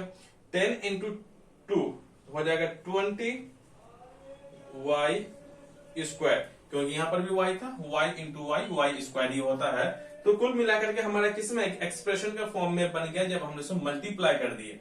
अब देखिए जरा, जो है 10yx माइनस 20y स्क्वायर, तो ये हमारा किसमें है, हमारा गिवन रहेगा, जो सॉल्यूशन जो हम लोग करेंगे इसी फॉर्म में रहेगा। अब हमें किसमें फॉर्म में लाना है, प्रोडक्ट के फॉर्म में लाना है, जो कि हमारा ऑलरेडी यहाँ पे दिया हुआ था। तो हम लोग 10 इधर है 20 इधर है, दोनों में से क्या कॉमन होगा, कौन नंबर से जो बड़ा नंबर होना चाहिए जो कि दोनों का डिवाइड कर सके, जाहिर सी बात 10 होगा। 10 को भी डिवाइड कर रहा है और 10 जो है वो किसको डिवाइड कर रहा है, 20 को कर रहा है, लेकिन बड़ा नंबर होना चाहिए, सबसे बड़ा वाला नंबर। कहीं ना कहीं हम उसको एचसीएफ के नाम से जानते हैं ना। तो आ जाएगा 10 ले लिए। अब देखो y इधर है, y स्क्वायर इधर है, तो हम लोग एक y इधर कॉमन ले लेंगे, तो y तो खत्म, बचेगा सिर्फ x बचेगा। अब माइनस है तो माइनस आप लगा ही दीजिए यहाँ पे। अब हम लोग 10 को जब 20 को जब 10 से डिवाइड करेंगे, वो बचेगा हमारे पास क्या, 2 ही बचेगा। जब हम लोग y स्क्वायर है यहाँ पे, जब हम लोग एक y ले लिए तो सिंपली यहाँ पे एक y बचेगा। तो आ रही बात समझ में। तो अब हम लोग किसमें, प्रोडक्ट के फॉर्म में बदल दिए। पहले था हमारा एक्सप्रेशन, अब हम लोग प्रोडक्ट के फॉर्म में बदल दिए, तो इन्हीं को हम लोग कहते हैं फैक्टराइजेशन। उम्मीद है कि मैंने आपको यहां से मैंने समझाने की मैंने कोशिश की है। अब हम लोग थोड़ा सा आगे की तरफ देख लेते हैं। अभी हमने फैक्टराइजेशन को बहुत अच्छे से हमने देखने और समझने की हमने कोशिश की, और हम समझ भी गए होंगे आप जैसे मैंने आपको हमने समझाने की कोशिश की थी। अब हम लोग यहाँ से आगे की तरफ देखते हैं। आगे जो रहेगा वो रहेगा हमारा 4th नंबर, वो रहेगा मेथड्स ऑफ फैक्टराइजेशन। फैक्टराइजेशन करने के कई सारे मेथड्स हैं, फैक्टराइजेशन करने का कई सारे मेथड्स है, उनको हम लोग समझने की कोशिश करते हैं। हमें पहला देखना है फैक्टराइजेशन ऑफ मेथड के। सबसे पहला जो मेथड आता है वो आता है फैक्टराइजेशन बाय कॉमन फैक्टर। कौन सा, अब सबसे पहले हम लोग देखेंगे कॉमन फैक्टर को देखने की कोशिश करेंगे। कॉमन फैक्टर के जरिए से हम लोग फैक्टराइजेशन करने की कोशिश करेंगे। सेकंड नंबर पे रहेगा, दरअसल ये सेकंड नंबर है। सेकंड नंबर पे दोस्तों वो रहेगा factorisation when a binomial is common, या फिर ऐसा नंबर के ऐसा एक्सप्रेशन में जब एक बायनोमियल का मतलब होता है सिर्फ एक ही टर्म क्या रहेगा, कॉमन रहेगा। बायनोमियल की जगह हम लोग यहाँ पे एक टर्म ही क्या रहेगा, कॉमन रहेगा, उसको देखने की कोशिश करेंगे। थर्ड में जो रहेगा वो रहेगा factorisation by the regrouping the terms. Terms को रीग्रुप करके हम लोग कैसे फैक्टराइज कर सकते हैं। हम लोग फैक्टराइज किसका करते हैं, किसी भी अलजेब्रिक एक्सप्रेशन का करते हैं। सो याद रखना है आपको दोस्तों, याद रखना जो भी मैंने ये फर्स्ट 3 लिया, ये जो भी मैंने फर्स्ट 3 लिया है, इसमें हम लोग बिना किसी फॉर्मूला का इस्तेमाल करके हम लोग सॉल्व करना है। यस, मैंने सही बोला, यहां पे मैंने लिखा है सॉल्व विदाउट आइडेंटिटीज या फॉर्मूला। इन तीनों को यूज करने, इन तीनों को सॉल्व करने के लिए, इन तीनों मेथड को फैक्टराइज करने के लिए किसी भी आइडेंटिटीज का इस्तेमाल नहीं होता है। इस बात को याद रखना है आपको, ताकि कि जब हम लोग आइडेंटिटीज का मतलब आइडेंटिटीज को यूज करके कैसे फैक्टराइज करना है किसी भी अलजेब्रिक एक्सप्रेशन को, ताकि कि आपको क्या वहां पता चल सके, ताकि आपको आइडेंटिफाई करने में हेल्पफुल साबित हो कि किसको कौन सा प्रोसेस से करना है सॉल्व। आगे देख ले, इसमें थोड़ा सा हम लोग देख लेते हैं हाउ टू, फर्स्ट नंबर को शुरू करने से पहले थोड़ा सा हम लोग देख लेते हैं how to find common factor, कि किसी भी नंबर का कॉमन फैक्टर को कैसे निकालते हैं। उसके बाद फिर हम लोग फैक्टराइजेशन में आएंगे, जो कि कॉमन फैक्टर्स को देखने की कोशिश करेंगे। तो मैंने एक एग्जांपल लिया है कि कॉमन फैक्टर होता क्या है। कॉमन फैक्टर का मतलब हो गया कि जो भी आपके पास टर्म्स दिया हुआ रहेगा उनमें क्या कॉमन है। इसको निकालने का एक आसान तरीका है, जरा उसको आप देख लीजिए। आप सबसे पहले आपको लिखना है सॉल्यूशन। क्या लिखना है? सॉल्यूशन। जो जैसा है वैसे ही लिख लें। 12x and 36। आपको क्या करना है, पहले आपको 12 को इक्वल फॉर्म में कर लेना है। सबसे पहले आपको ये ध्यान देना होगा कि इस 12 का आप फैक्टर कैसे कर सकते हो। फैक्टर करने का मतलब यहां पर ये है कि आप 12 को कैसे कैसे लिख सकते हो। अगर सिंपली अगर हम देखें 12 का, सबसे पहले आप एलसीएम ले लें। क्या ले लें? 12 का एलसीएम। आप साथ में नोट डाउन भी करते हैं। तो ये रहे 12, ये रहेगा 6, ये इनसे कैंसिल हो जाएगा, यहां बचेगा 6, ये बचेगा कितना 3, ये रहेगा 1। कुल मिला करके अब आया 2 इंटू 2 इंटू 3। तो ये कौन सा रहेगा? यही हमारा रहेगा इसका फैक्टर। तो ये रहा हम लोग 2 इंटू 3, और साथ में जो हमारे पास x है ना, उसको भी हम लोग x ले लेते हैं। देखिए हम लोग 1 नहीं लेते हैं।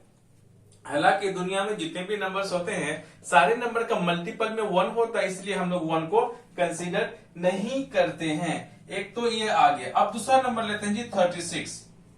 36 को अगर हम ले लेते हैं, फिर आप 36 का क्या निकाले? एलसीएम निकाले। सिंपल सी बात है। आप एलसीएम निकालेंगे 2, तो ये आएगा 18। फिर 18 को अगर हम 2 से डिविजिबल है बचेगा 9। 9 को कौन सा नंबर से डिविजिबल कर सकते हैं? 3 से लेंगे हम इसको। 3 को ये आएगा 1 सेकेंड 3 1। तो कुल मिला करके 2 इंटू 3 इंटू 3 आई ना बात समझ में? ये 36 का आ जाएगा 2 इंटू 3 इंटू ये 3। ये क्या रहा? 6 का फैक्टर रहा। अब दरअसल हमें क्या कॉमन फैक्टर ढूंढना, मतलब इन दोनों में क्या क्या चीजें कॉमन है। देख ले जरा। पहली बात तो कॉमन निकालने के लिए, कॉमन फैक्टर निकालने के लिए आप देखिए इन दोनों में 2 है क्या? यस है। तो आप दोनों में से एक 2 को लिख लेना है। फिर आप लिख दो क्या? मल्टीपल। ये मैंने 2 लिखा है। तो आप फिर से देखिए, फिर 2 कॉमन है और एक बार मल्टीपल में आप 2 लिख ले। आप फिर आप देखिए और कुछ कॉमन है? यस है। यहाँ पर 3 कॉमन है, तो और एक बार आप 3 लिख लें। अब रही बात, ये इसका पेयर हो गया, ये इनके साथ पेयर हो गया, लेकिन यहाँ x और 3 बचा।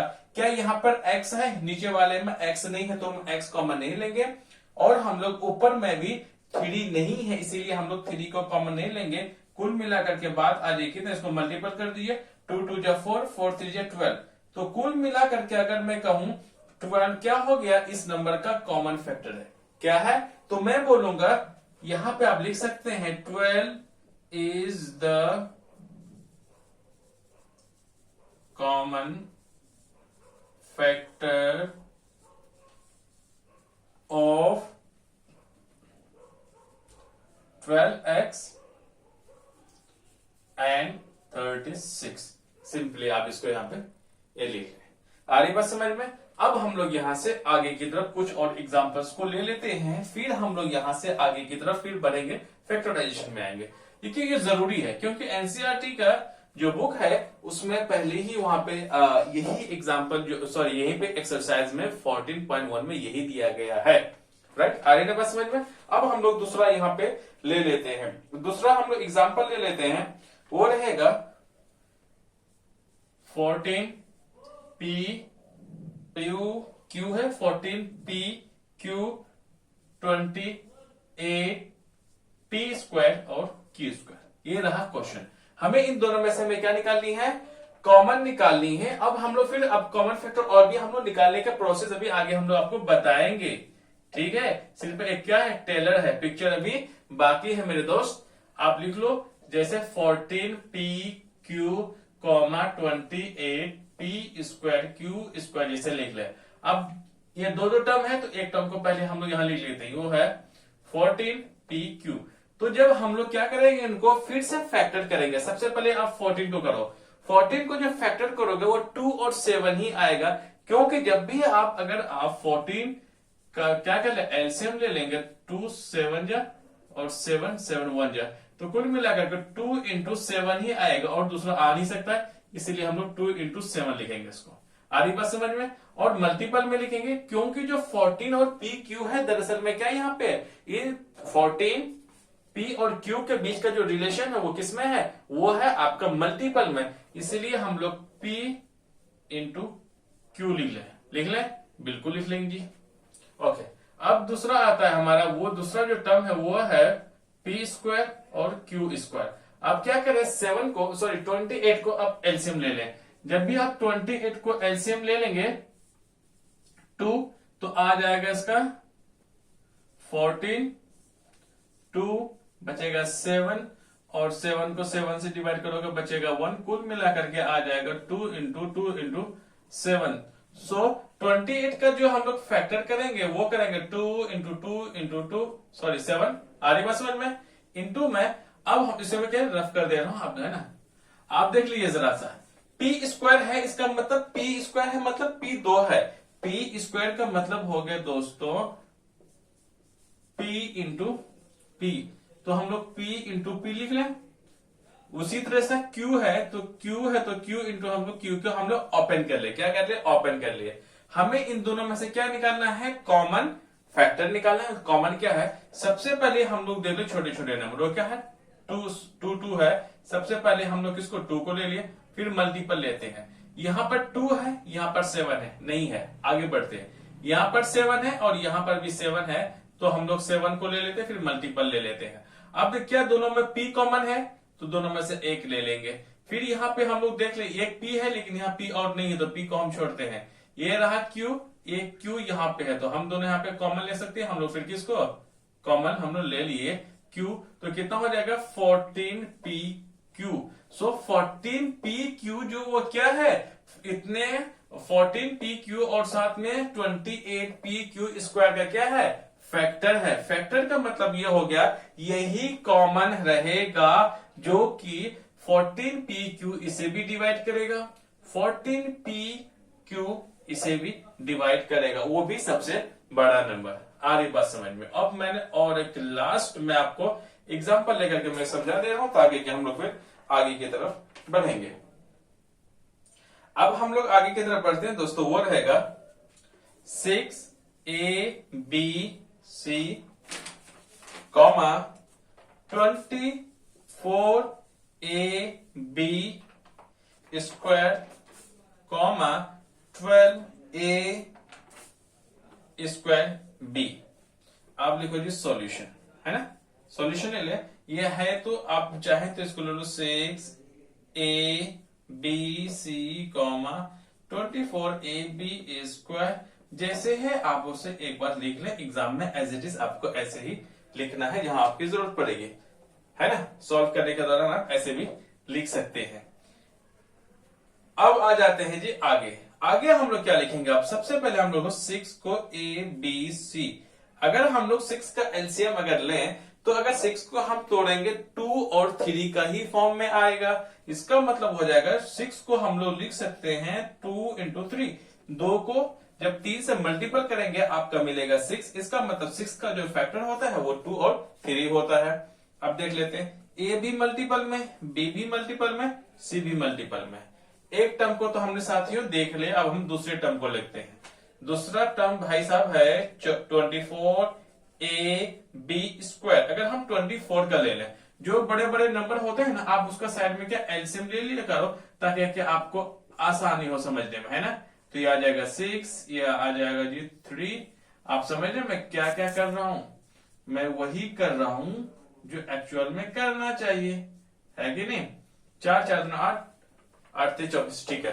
तो मैंने इसको यहां से क्या किया, 24 का एलसीएम जब मैंने किया वो हमें इस फॉर्म में मिला। तो 24 को जब हम लोग करेंगे तो कौन, ये वाला फैक्टर रहेगा, किसका फैक्टर रहेगा, 24 का। तो 2 इंटू 2 इंटू 2 इंटू 3, अब आ जाएगा इंटू ए है इंटू बी स्क्वायर का मतलब बी 2 रहेगा। अब साथियों अब ले लेते हैं तीसरा भाई है वो है ए स्क्वायर बी है। 12 को ले लेंगे, जब भी हम लोग 12 का क्या लेंगे एलसीएम ले लेंगे तो 2 आ जाएगा, तो यहां बचेगा 6, और 6 को किससे मिनिमम का से डिवाइड हुआ है 2, 6 को जब 2 से डिवाइड करेंगे बचेगा 3, सो 3 रहेगा तो 3 को 1 से कर लेते हैं। अब आ जाएगा कितना 2 इंटू ये रहेगा ए रहेगा किसका 12 का हमने फैक्टर कर लिया। ए स्क्वायर का मतलब है दोस्तों ए इंटू बी। आ रही बने बात समझ में। मैंने यहाँ पे बिल्कुल किसका 12 का मैंने सबसे पहले फैक्टर किया, ए स्क्वायर को मैंने ए इंटू ए और मैंने बी में कर लिया।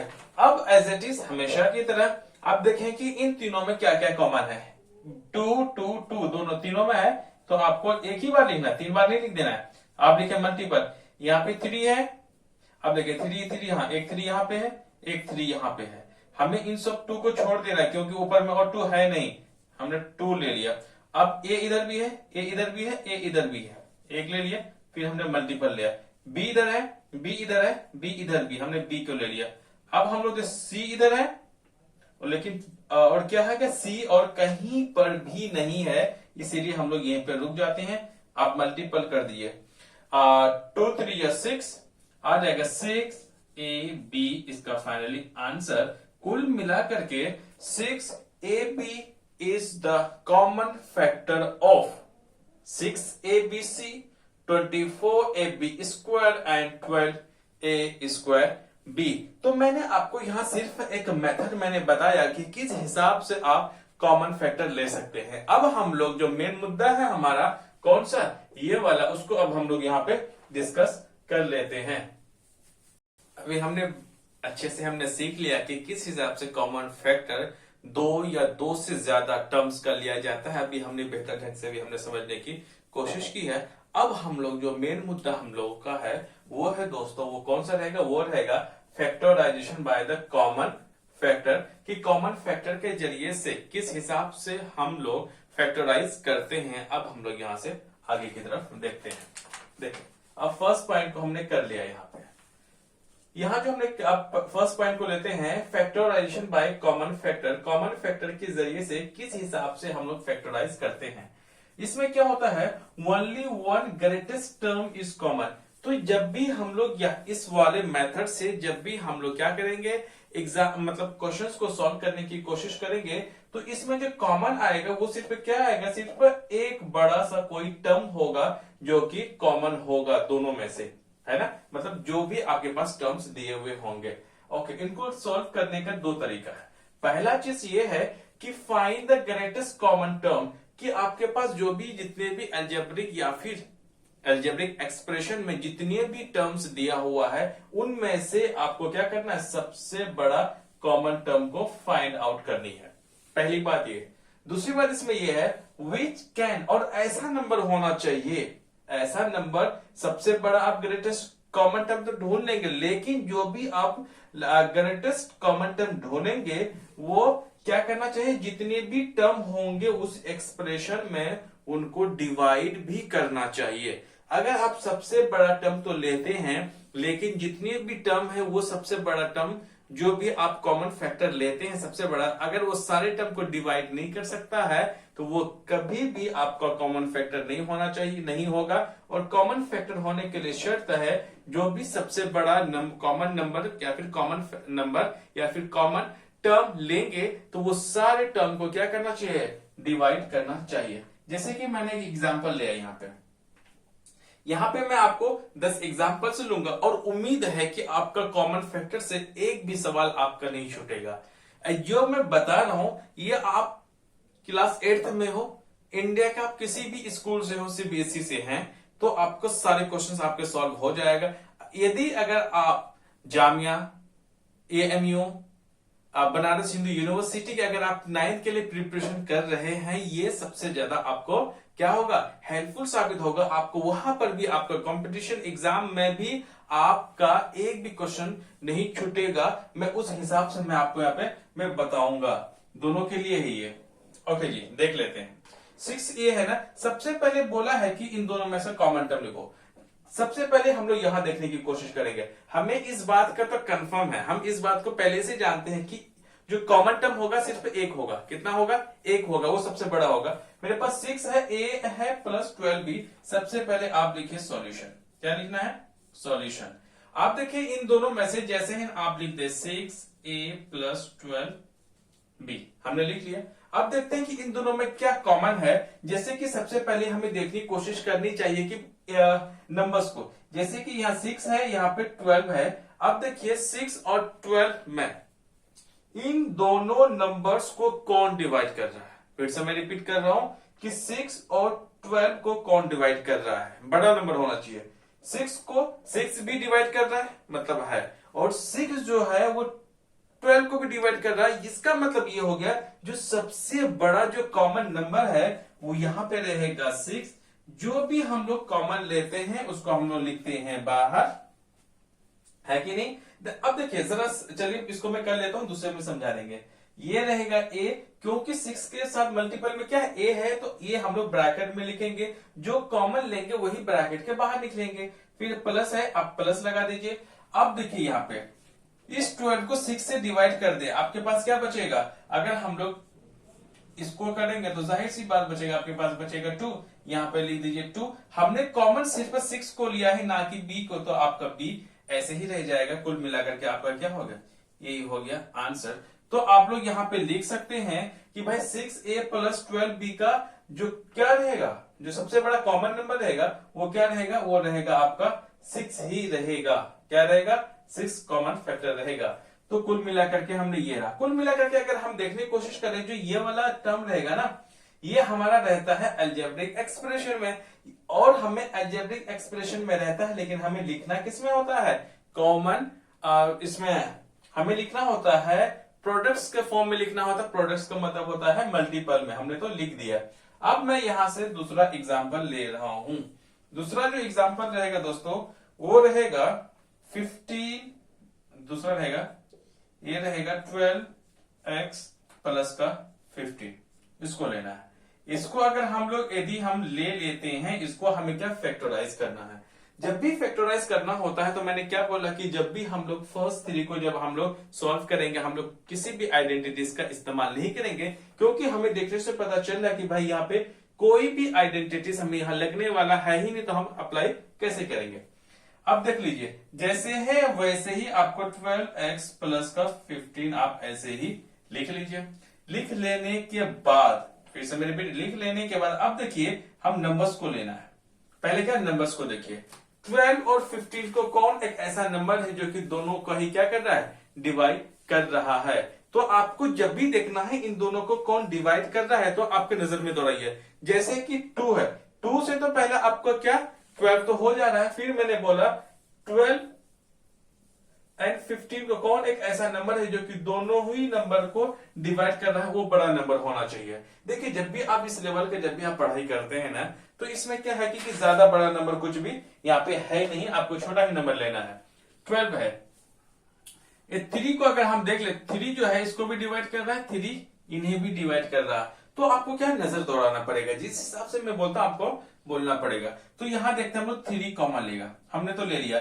अब देख लिए जैसे कि यहां पर 3 कॉमन ले लिए, तो अब देखिए यहां पर x है, यहां पर क्या है? कुछ भी नहीं है। क्या हम लोग x को कॉमन ले सकते हैं? बिल्कुल भी कॉमन नहीं ले सकते। कॉमन का मतलब हो रहा है कि दोनों में वो चीजें होनी चाहिए, सिर्फ 12 के साथ है तो नहीं लेंगे हम। तो अब देखिए जब भी हम लोग लिए तो 12 को 3 से डिवाइड कर देंगे, है ना? 12 को 3 से डिवाइड करेंगे, बचेगा 4। ये मल्टीपल में x तो x रहेगा ही, प्लस का साइन आप प्लस लगा दीजिए। 15 को जब आप 3 से डिवाइड करेंगे, बचेगा आपके पास ये वाला रहेगा।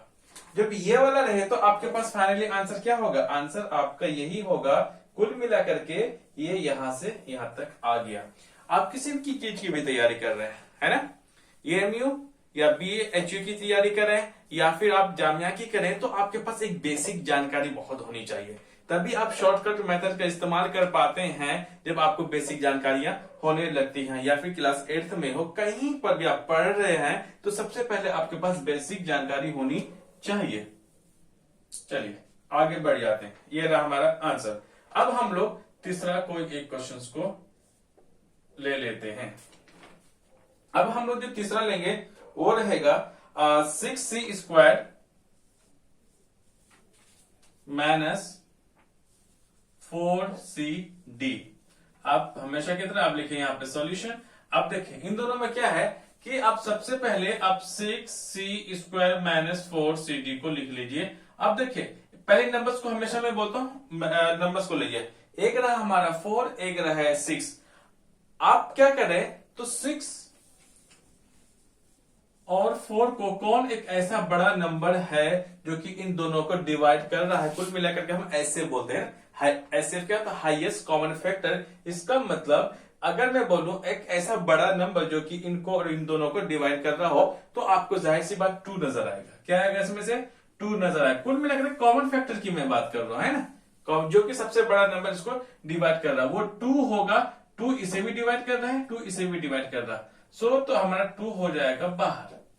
नहीं अभी रुकिए, अभी तो क्या है, नंबर का खेल हुआ। अब हम लोग देखते हैं इसके साथ जो अल्फाबेटिकल वर्ड्स है, यहां पर भी सी है, यहां पर भी सी है। तो जब भी आप कॉमन ले रहे होते हैं तो आपको ध्यान रखना है कोई भी अगर आपके पास अल्फाबेटिकल वर्ड्स हैं तो c² है या सी कुछ सिंगल सी है, उसका पावर क्या है? 1 है। जब भी आप कॉमन ले रहे होते हैं तो जिसका पावर सबसे कम है उनको आप कॉमन ले। तो अगर हमने देख लेते हैं c² है ना, या c का पावर 1 है तो हमें किनको लेंगे? हमें उन अल्फाबेटिकल वर्ड्स को लेना है जिनका पावर सबसे कम है। सबसे पावर c का है तो हमने c ले लिया।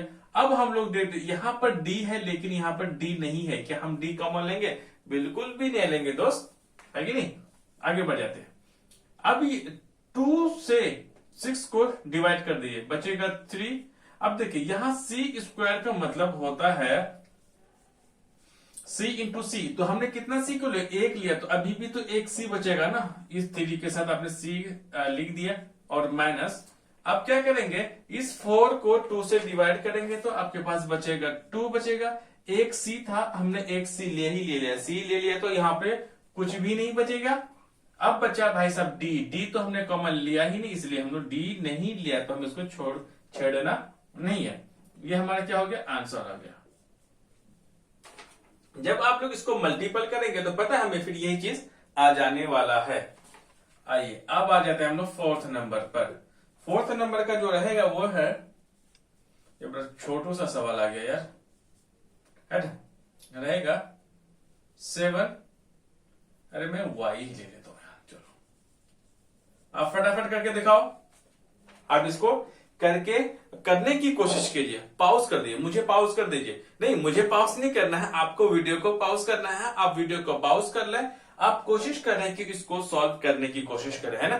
जब आपको लगता है कि नहीं यार मुझसे हो जा रहा, बहुत अच्छी बात है। अगर नहीं आ रहा तो आप समझने की कोशिश कीजिए कि मैं क्या कर रहा हूं, है कि नहीं।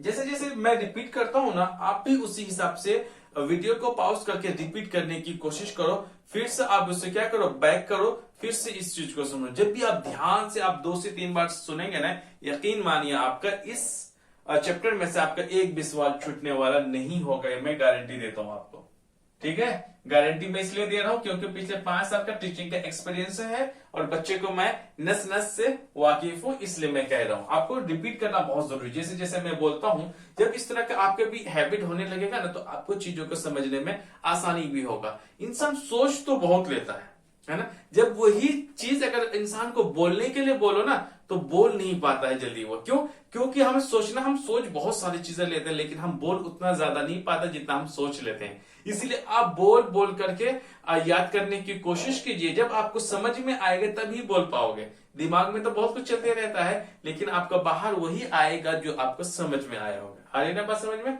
आपको करना है 7y माइनस का 42 मैंने कर लिया। अब देखिए जी, यहां से जब हमने जो लिया है यहां से, तो अब सिंपल बात है जी। देखिए सबसे पहले इधर ये है, ये रहा। क्या इन दोनों में कुछ कॉमन है? अक्सर अगर आप देख रहे होते हैं तो ये 7 है। इसका मतलब 7 का जो है ना, ये क्या है, एक अपने आप एक प्राइम नंबर है। इसका हम फैक्टर नहीं कर सकते। क्यों नहीं कर सकते जरा देखिए। इसको हम लोग 7 को क्या करें, कौन सा नंबर से डिवाइड करें? सो किसी भी नंबर से नहीं होगा। ये अपने क्या है, प्राइम फैक्टर है, सॉरी प्राइम नंबर है। तो हम लोग क्या करेंगे, 1 इंटू 7। आधी नहीं बात समझे? आपको ध्यान देना है। जब ऐसा नंबर आएगा तो ये 110 10% श्योर है कि ये 7 होगा ना, इसको 42 का पक्का डिवाइड करने वाला है। 100% जब हमारा क्या होगा, किसी भी नंबर को 2 से इसका फैक्टर ज्यादा ना हो, है ना, जैसे कि हमारा प्राइम नंबर है, जैसे कि 3 हो गया, 5 है, 7 है, आ रही ना बात समझ में, फिर आपका 11 है, 13 है, तो 17 है, 19 है, तो उसका कोई भी नंबर नहीं होगा, तो उसका मतलब कि हम उसको फैक्टर नहीं कर पाते हैं। तो जब भी आ जाएगा तो आप 7 ले लें, और y यहां पर है, यहां पे नहीं है, तो y आपको बिल्कुल भी नहीं लेना है। तो यहाँ पे क्या बच गया आपका, मल्टीपल में y बच गया, या माइनस लगा दीजिए। तो सिंपली 42 के जब आप 7 से डिवाइड करेंगे तो क्या बचेगा, आएगा वो 6। तो ये है फाइनली आपका आंसर। आ रही बात समझ में। अब हम लोग दोस्तों कहां बढ़ जाते हैं, 5th नंबर पे। जो 5th नंबर का जो हमारा सवाल है वो है 12x प्लस का 15। यही रहा। आई थिंक मैंने ये नंबर कुछ कहीं से मैंने, अच्छा मैं तो यहाँ पे ले लिया था ना। चलिए जी, इसको मैं एक बदल देता हूं, इसको मैं ले लेता हूं 30। क्या ले लिया मैंने यहाँ पे, 30 ले लिया। अब करना क्या है, फिर आपको सॉल्यूशन लिखना है। आप फिर से वीडियो को पॉज कर दे, फिर आप समझने की अपनी से सिर्फ करने की आप कोशिश करें। अब उम्मीद है कि तो बन ही जाना चाहिए, है ना। अब ले ली। अब देखिए सबसे पहले हम इसको देखते हैं। 12 और 30 को अगर हम देखें सबसे बड़ा कौन नंबर है, तो आप क्या करें, कॉमन फैक्टर ले लें। क्या ले लें, या फिर एचसीएफ ले लें इसका। जब भी आप दोनों का एचसीएफ लेंगे तो वो क्या हो जाएगा, वो रहेगा सबसे बड़ा नंबर 6 रहेगा। क्या रहेगा, वो रहेगा 6। देखिए एक 12 है और 30 है, सबसे बड़ा जो नंबर डिवाइड करेगा वो करेगा जी, इसको भी 6 से डिवाइड एग्जैक्टली हो जा रहा है, और सबसे बड़ा ये भी डिवाइड हो जा रहा है। और बाकी अगर नंबर तो और भी छोटे नंबर से होते हैं, लेकिन हमें छोटा नंबर नहीं लेना है, हमें सबसे बड़ा नंबर लेना है। तो इन दोनों को डिवाइड करना जी, सबसे बड़ा नंबर कौन है, 6 है। यहाँ x है, यहाँ पे x नहीं, तो हम x को नहीं लेंगे। सिंपली हम लोग जब 12 को 6 से डिवाइड करेंगे बचेगा 2, तो 2 तो हम यहाँ पे लेंगे ही, x को हमें तो छेड़ना ही नहीं था, x अपनी जगह रहेगा प्लस। अब 30 को जब भी आप 6 से डिवाइड करेंगे तो आपके पास बचेगा 5। देखिए मैंने लगभग यहाँ पे 5 क्वेश्चंस मैंने कर दिए हैं। तो आपको क्या करना है, मैं हमेशा की तरह मैं कहता हूं कि एक किताब को 5 बार पढ़ना बढ़िया है कि आप 5 किताब एक साथ पढ़ो, है ना। 5 किताबें पढ़ने से बढ़िया है कि एक किताब को आप 5 बार पढ़ लें, तो आपके लिए ज्यादा बेनिफिशियल है। इसीलिए बहुत सारे क्वेश्चन करने से बढ़िया है कि आप 5, 6, 7, 8 क्वेश्चन, मैक्सिमम 10 क्वेश्चन कर लें अच्छे ढंग से, जो आपको आ रहा होता है। तो यकीन मानिए आपका जो बेसिक है बहुत ज्यादा स्ट्रांग रहेगा, आपका एग्जाम में एक भी सवाल नहीं छूटेगा। ये रहा जी फाइनली क्या हमारा आंसर, ये रह गया। अब हम लोग देखते हैं 6 नंबर क्वेश्चन। जैसे मैंने आपसे वादा किया था कि मैं कितना 10 क्वेश्चंस में कराऊंगा, ताकि कि आपके एनसीईआरटी की बुक हो, आरएस अग्रवाल की बुक हो, या फिर कोई सा भी राइटर का अगर आपके पास बुक है, तो यकीन मानिए आपका एक भी सवाल छूटने वालों में से नहीं है। आ रही बात समझ में। जैसे जैसे मैं बोलता हूं आपको वैसे वैसे ही करना है। पहले किसको देखना है, फिर पहले किसको देखना है, क्योंकि जब मैं बार बार मैं रिपीट कर रहा हूं, इसका मतलब मैं आपको कॉन्सेप्चुअली बेसिक अंडरस्टैंडिंग देना चाहता हूं कि आप कर कैसे, है ना। क्योंकि बहुत सारे सवाल हो सकते हैं, मैं सारे सवाल तो यहाँ मैं आपको मैं करा नहीं सकता, लेकिन सारे सवाल को कैसे सॉल्व करना है वो तरीका मैं आपको बता रहा हूं और साथ में समझा रहा हूं। अब देखिए जी 6 नंबर में है, ये रहा हमारा p² plus QR plus PQ plus PR as it is. इसको ले लें, क्योंकि हमारे पास कितना यहाँ पे 4th टर्म है। याद रखना जब भी यहाँ पे कोई भी फॉर्मूला दोस्तों काम नहीं आने वाला है, जैसे कि मैंने पहले बोल दिया। अब करना क्या है, यहाँ पर आपको सिंपली सा जब भी 4 टर्म्स रहे तो यहां पे आपको कॉमन लेना है, वो भी लाइक टर्म्स बना करके। जैसे इसको मैं लिख देता हूं यहाँ पे पहले QR plus PQ plus PR। सबसे पहले आप क्या करें कि जो लाइक टर्म्स है उसको लाने की कोशिश। जैसे कि यहाँ P है, लेकिन यहाँ पे QR है, P तो है नहीं दोस्तों। तो ऐसे सिचुएशन में आप P वाले को P वाले की तरफ से लेके आ जाए, Q वाले को Q की तरफ से लेके आ जाए। जैसे कि यहाँ पे p² प्लस अगर P है तो मैं इसको यहां पर लेकर के आ जाऊंगा, क्यू आर को उसकी जगह मैं लेकर के आ जाऊंगा, तो कुछ भी नहीं होने वाला। जब भी आप जगह बदल देते हैं इनकेस अब प्लस में, क्योंकि यहां पे प्लस क्यू आर था, है कि नहीं, तो अब ये क्यू आर प्लस इस जगह आ गया, कोई फर्क नहीं पड़ता है, इन चीज को याद रखना है, क्योंकि हम लोग 2 + 5 = 9 ही होने वाला है, या फिर 5 + 2 इक्वल में हमारा 9 ही आने वाला है। इसलिए प्लस का केस में अगर इसके जगह आप बदल देते हैं तो इसका कुछ भी क्वेश्चंस आपका गलत नहीं होगा, बिल्कुल सही होगा। अब देखिए यहाँ पे हमारे 4 टर्म्स हो जाते हैं, तो हमें क्या करना है, हमें 2 टर्म्स को ले लेना है। क्या लेना है, 2 टर्म्स को आप ब्रैकेट लगा दीजिए। पहले हमारा 4th टर्म था, 4 टर्म था, हमने लाइक टर्म कर दिया, लाइक टर्म करने के बाद हमने ब्रैकेट से घेर दिया है ना। घेरने के बाद क्लोज करने के बाद आप देखो इन दोनों में क्या कॉमन है, जैसे यहाँ p² है, यहाँ p है, तो आप कोशिश करें कि आप p ही कॉमन आएगा इस वाले ब्रैकेट के अंदर में, तो यहाँ पे p² का मतलब p 2 था, 2 जब p था हमने उसमें से एक ले लिया, तो एक अभी भी हमारा ब्रैकेट के अंदर में है। अब दूसरी बात हमारा प्लस है, प्लस का हमने लिख दिया, यहां पर p × q है, क्योंकि हमने p कॉमन लिया है, तो हमारे पास सिर्फ क्या बचेगा, q बचेगा। क्या बचेगा दोस्तों, q बचेगा।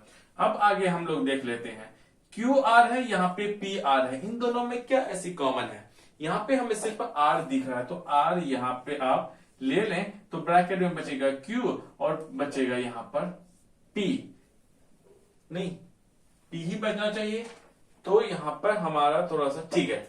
क्या यहाँ पे बिल्कुल दोस्तों सही है। यहाँ पर अब हमेशा याद रखना आपको, जब भी 4th टर्म्स रहेगा, कितने टर्म्स रहेंगे दोस्तों, 4th टर्म्स रहेगा, तो हमें ब्रैकेट के लाइक टर्म्स पहले लाओ, सारे जो जिसके साथ है उसको लेकर के आओ, फिर ब्रैकेट में क्लोज कर दो। जब भी आप कॉमन लेंगे तो जो भी 2 ब्रैकेट्स के अंदर में आएगा वो बिल्कुल सेम ही आना चाहिए।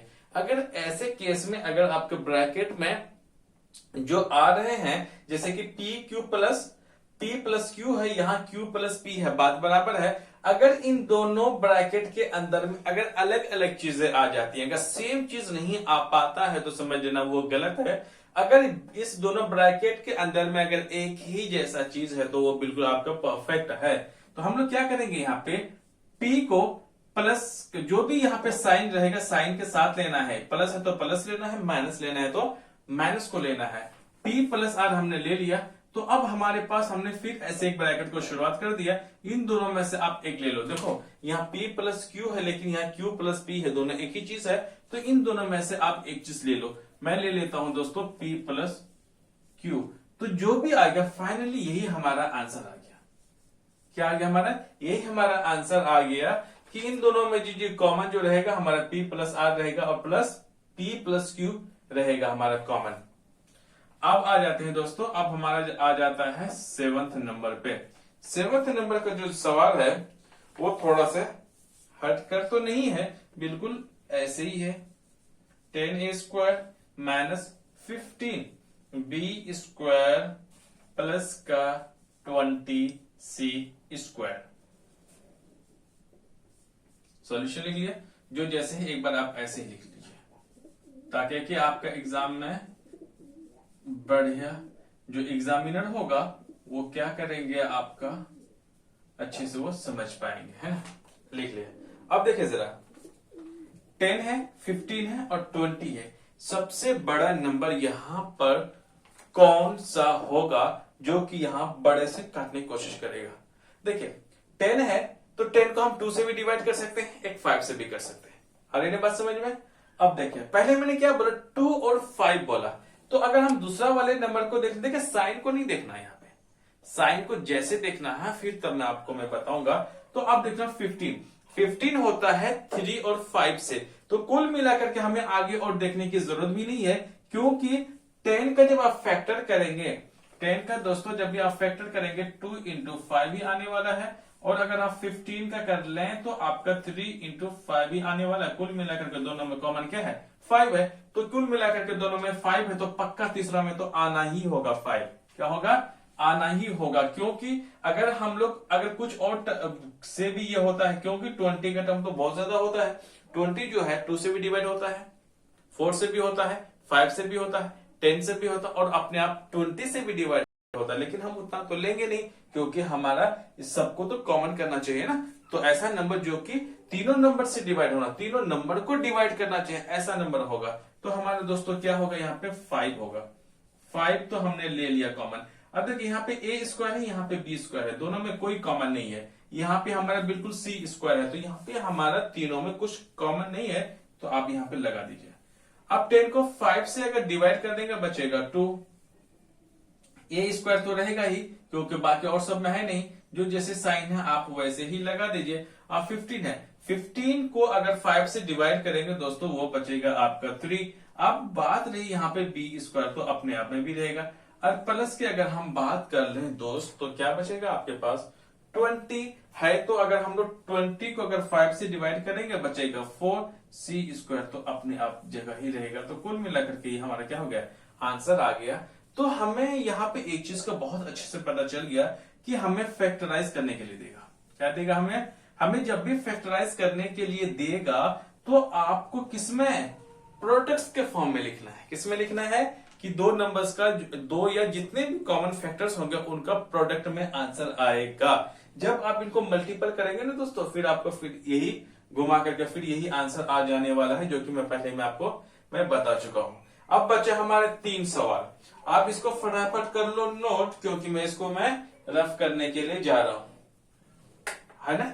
जब भी मैं बोलता हूं तो आपको क्या करना है, साथ में नोट डाउन भी करना है दोस्तों। आई होप आपको, शायद एक बार देख लो, मैं तो साइड हो जाता हूं, आप देख लें,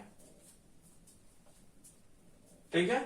अब मैं यहाँ क्या रफ करने वाला हूं, क्योंकि अब हम लोग यहां से आगे के सवाल को दोस्तों देखने की कोशिश कर रहे हैं।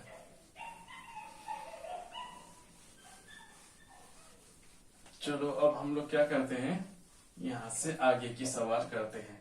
हमने क्वेश्चन नंबर 7 कर लिया था, अब हम लोग क्वेश्चन नंबर 8 को उठा लेते हैं। अरे यार ये तो बड़ा छोटू सा सवाल है, क्या करें, फिर से छोटू सा सवाल आ गया। 1 2 3 मतलब यहाँ पे आ गया हमारे 8वां सवाल।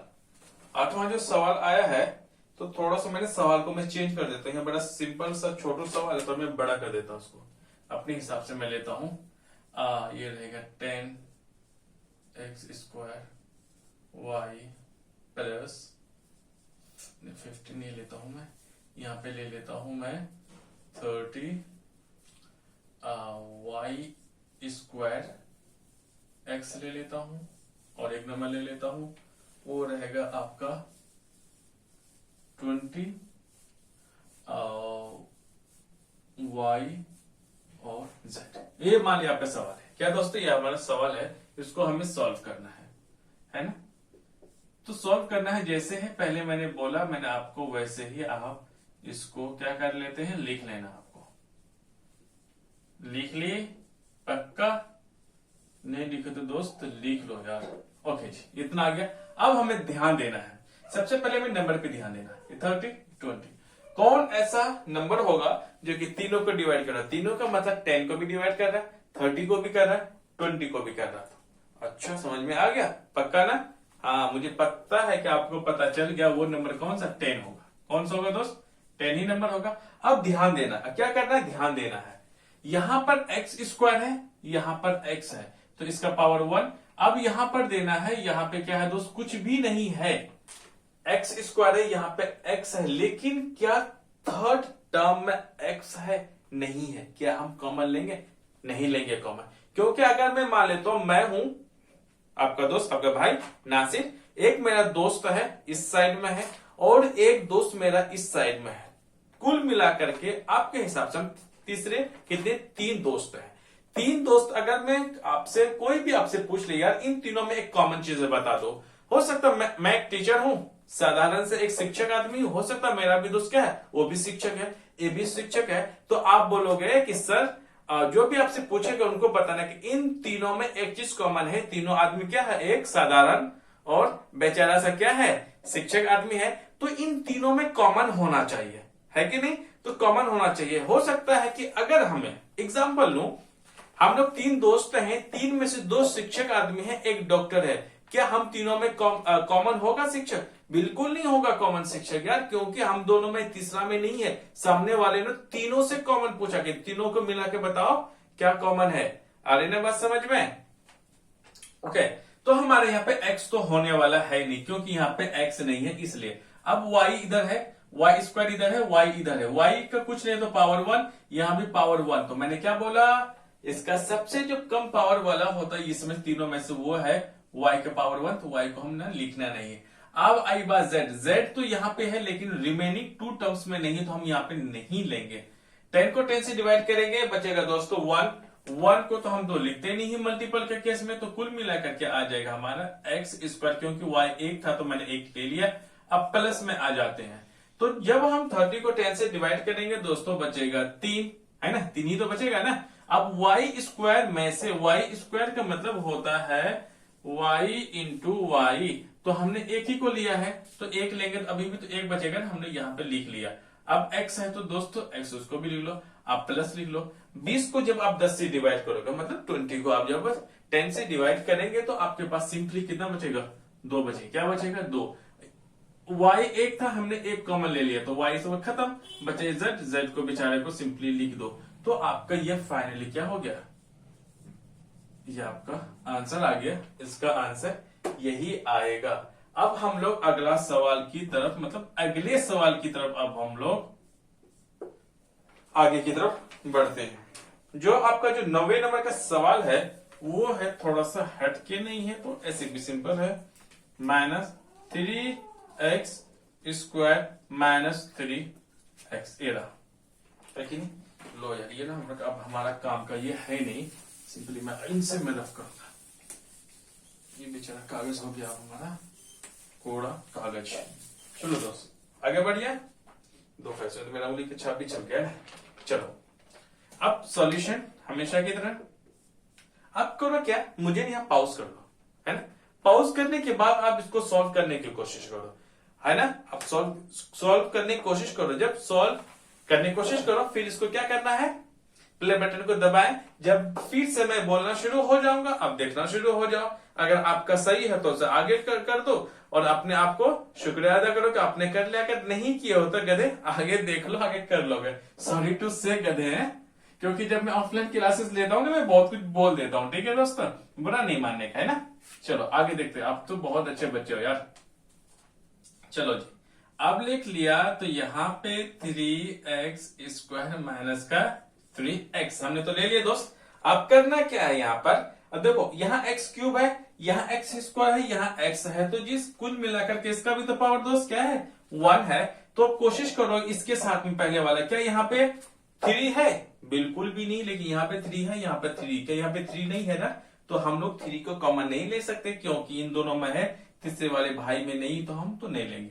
अब देख लो जी यहाँ x क्यूब है, यहाँ x स्क्वायर है, यहाँ पे x1 है, तो तीनों चीजों हम लोग क्या लेंगे, हम लोग तीनों चीज में जो कॉमन है दोस्त, जिसका पावर कम हो उसको लेते हैं। x है तो हमने x कॉमन ले लिया।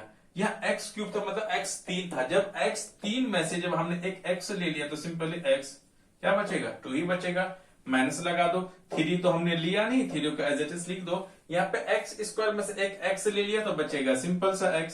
आ रही बात समझ में, माइनस का साइन लगा दो। यहाँ पे 3 है, यहाँ पे x, हमने 3 कॉमन तो लिया नहीं, 3 को एज इट इज लिख दो। यहाँ पे एक x था, यहाँ पे x था, तो हमने x को ले लिया, बचेगा क्या, कुछ भी नहीं, तो ये रहा।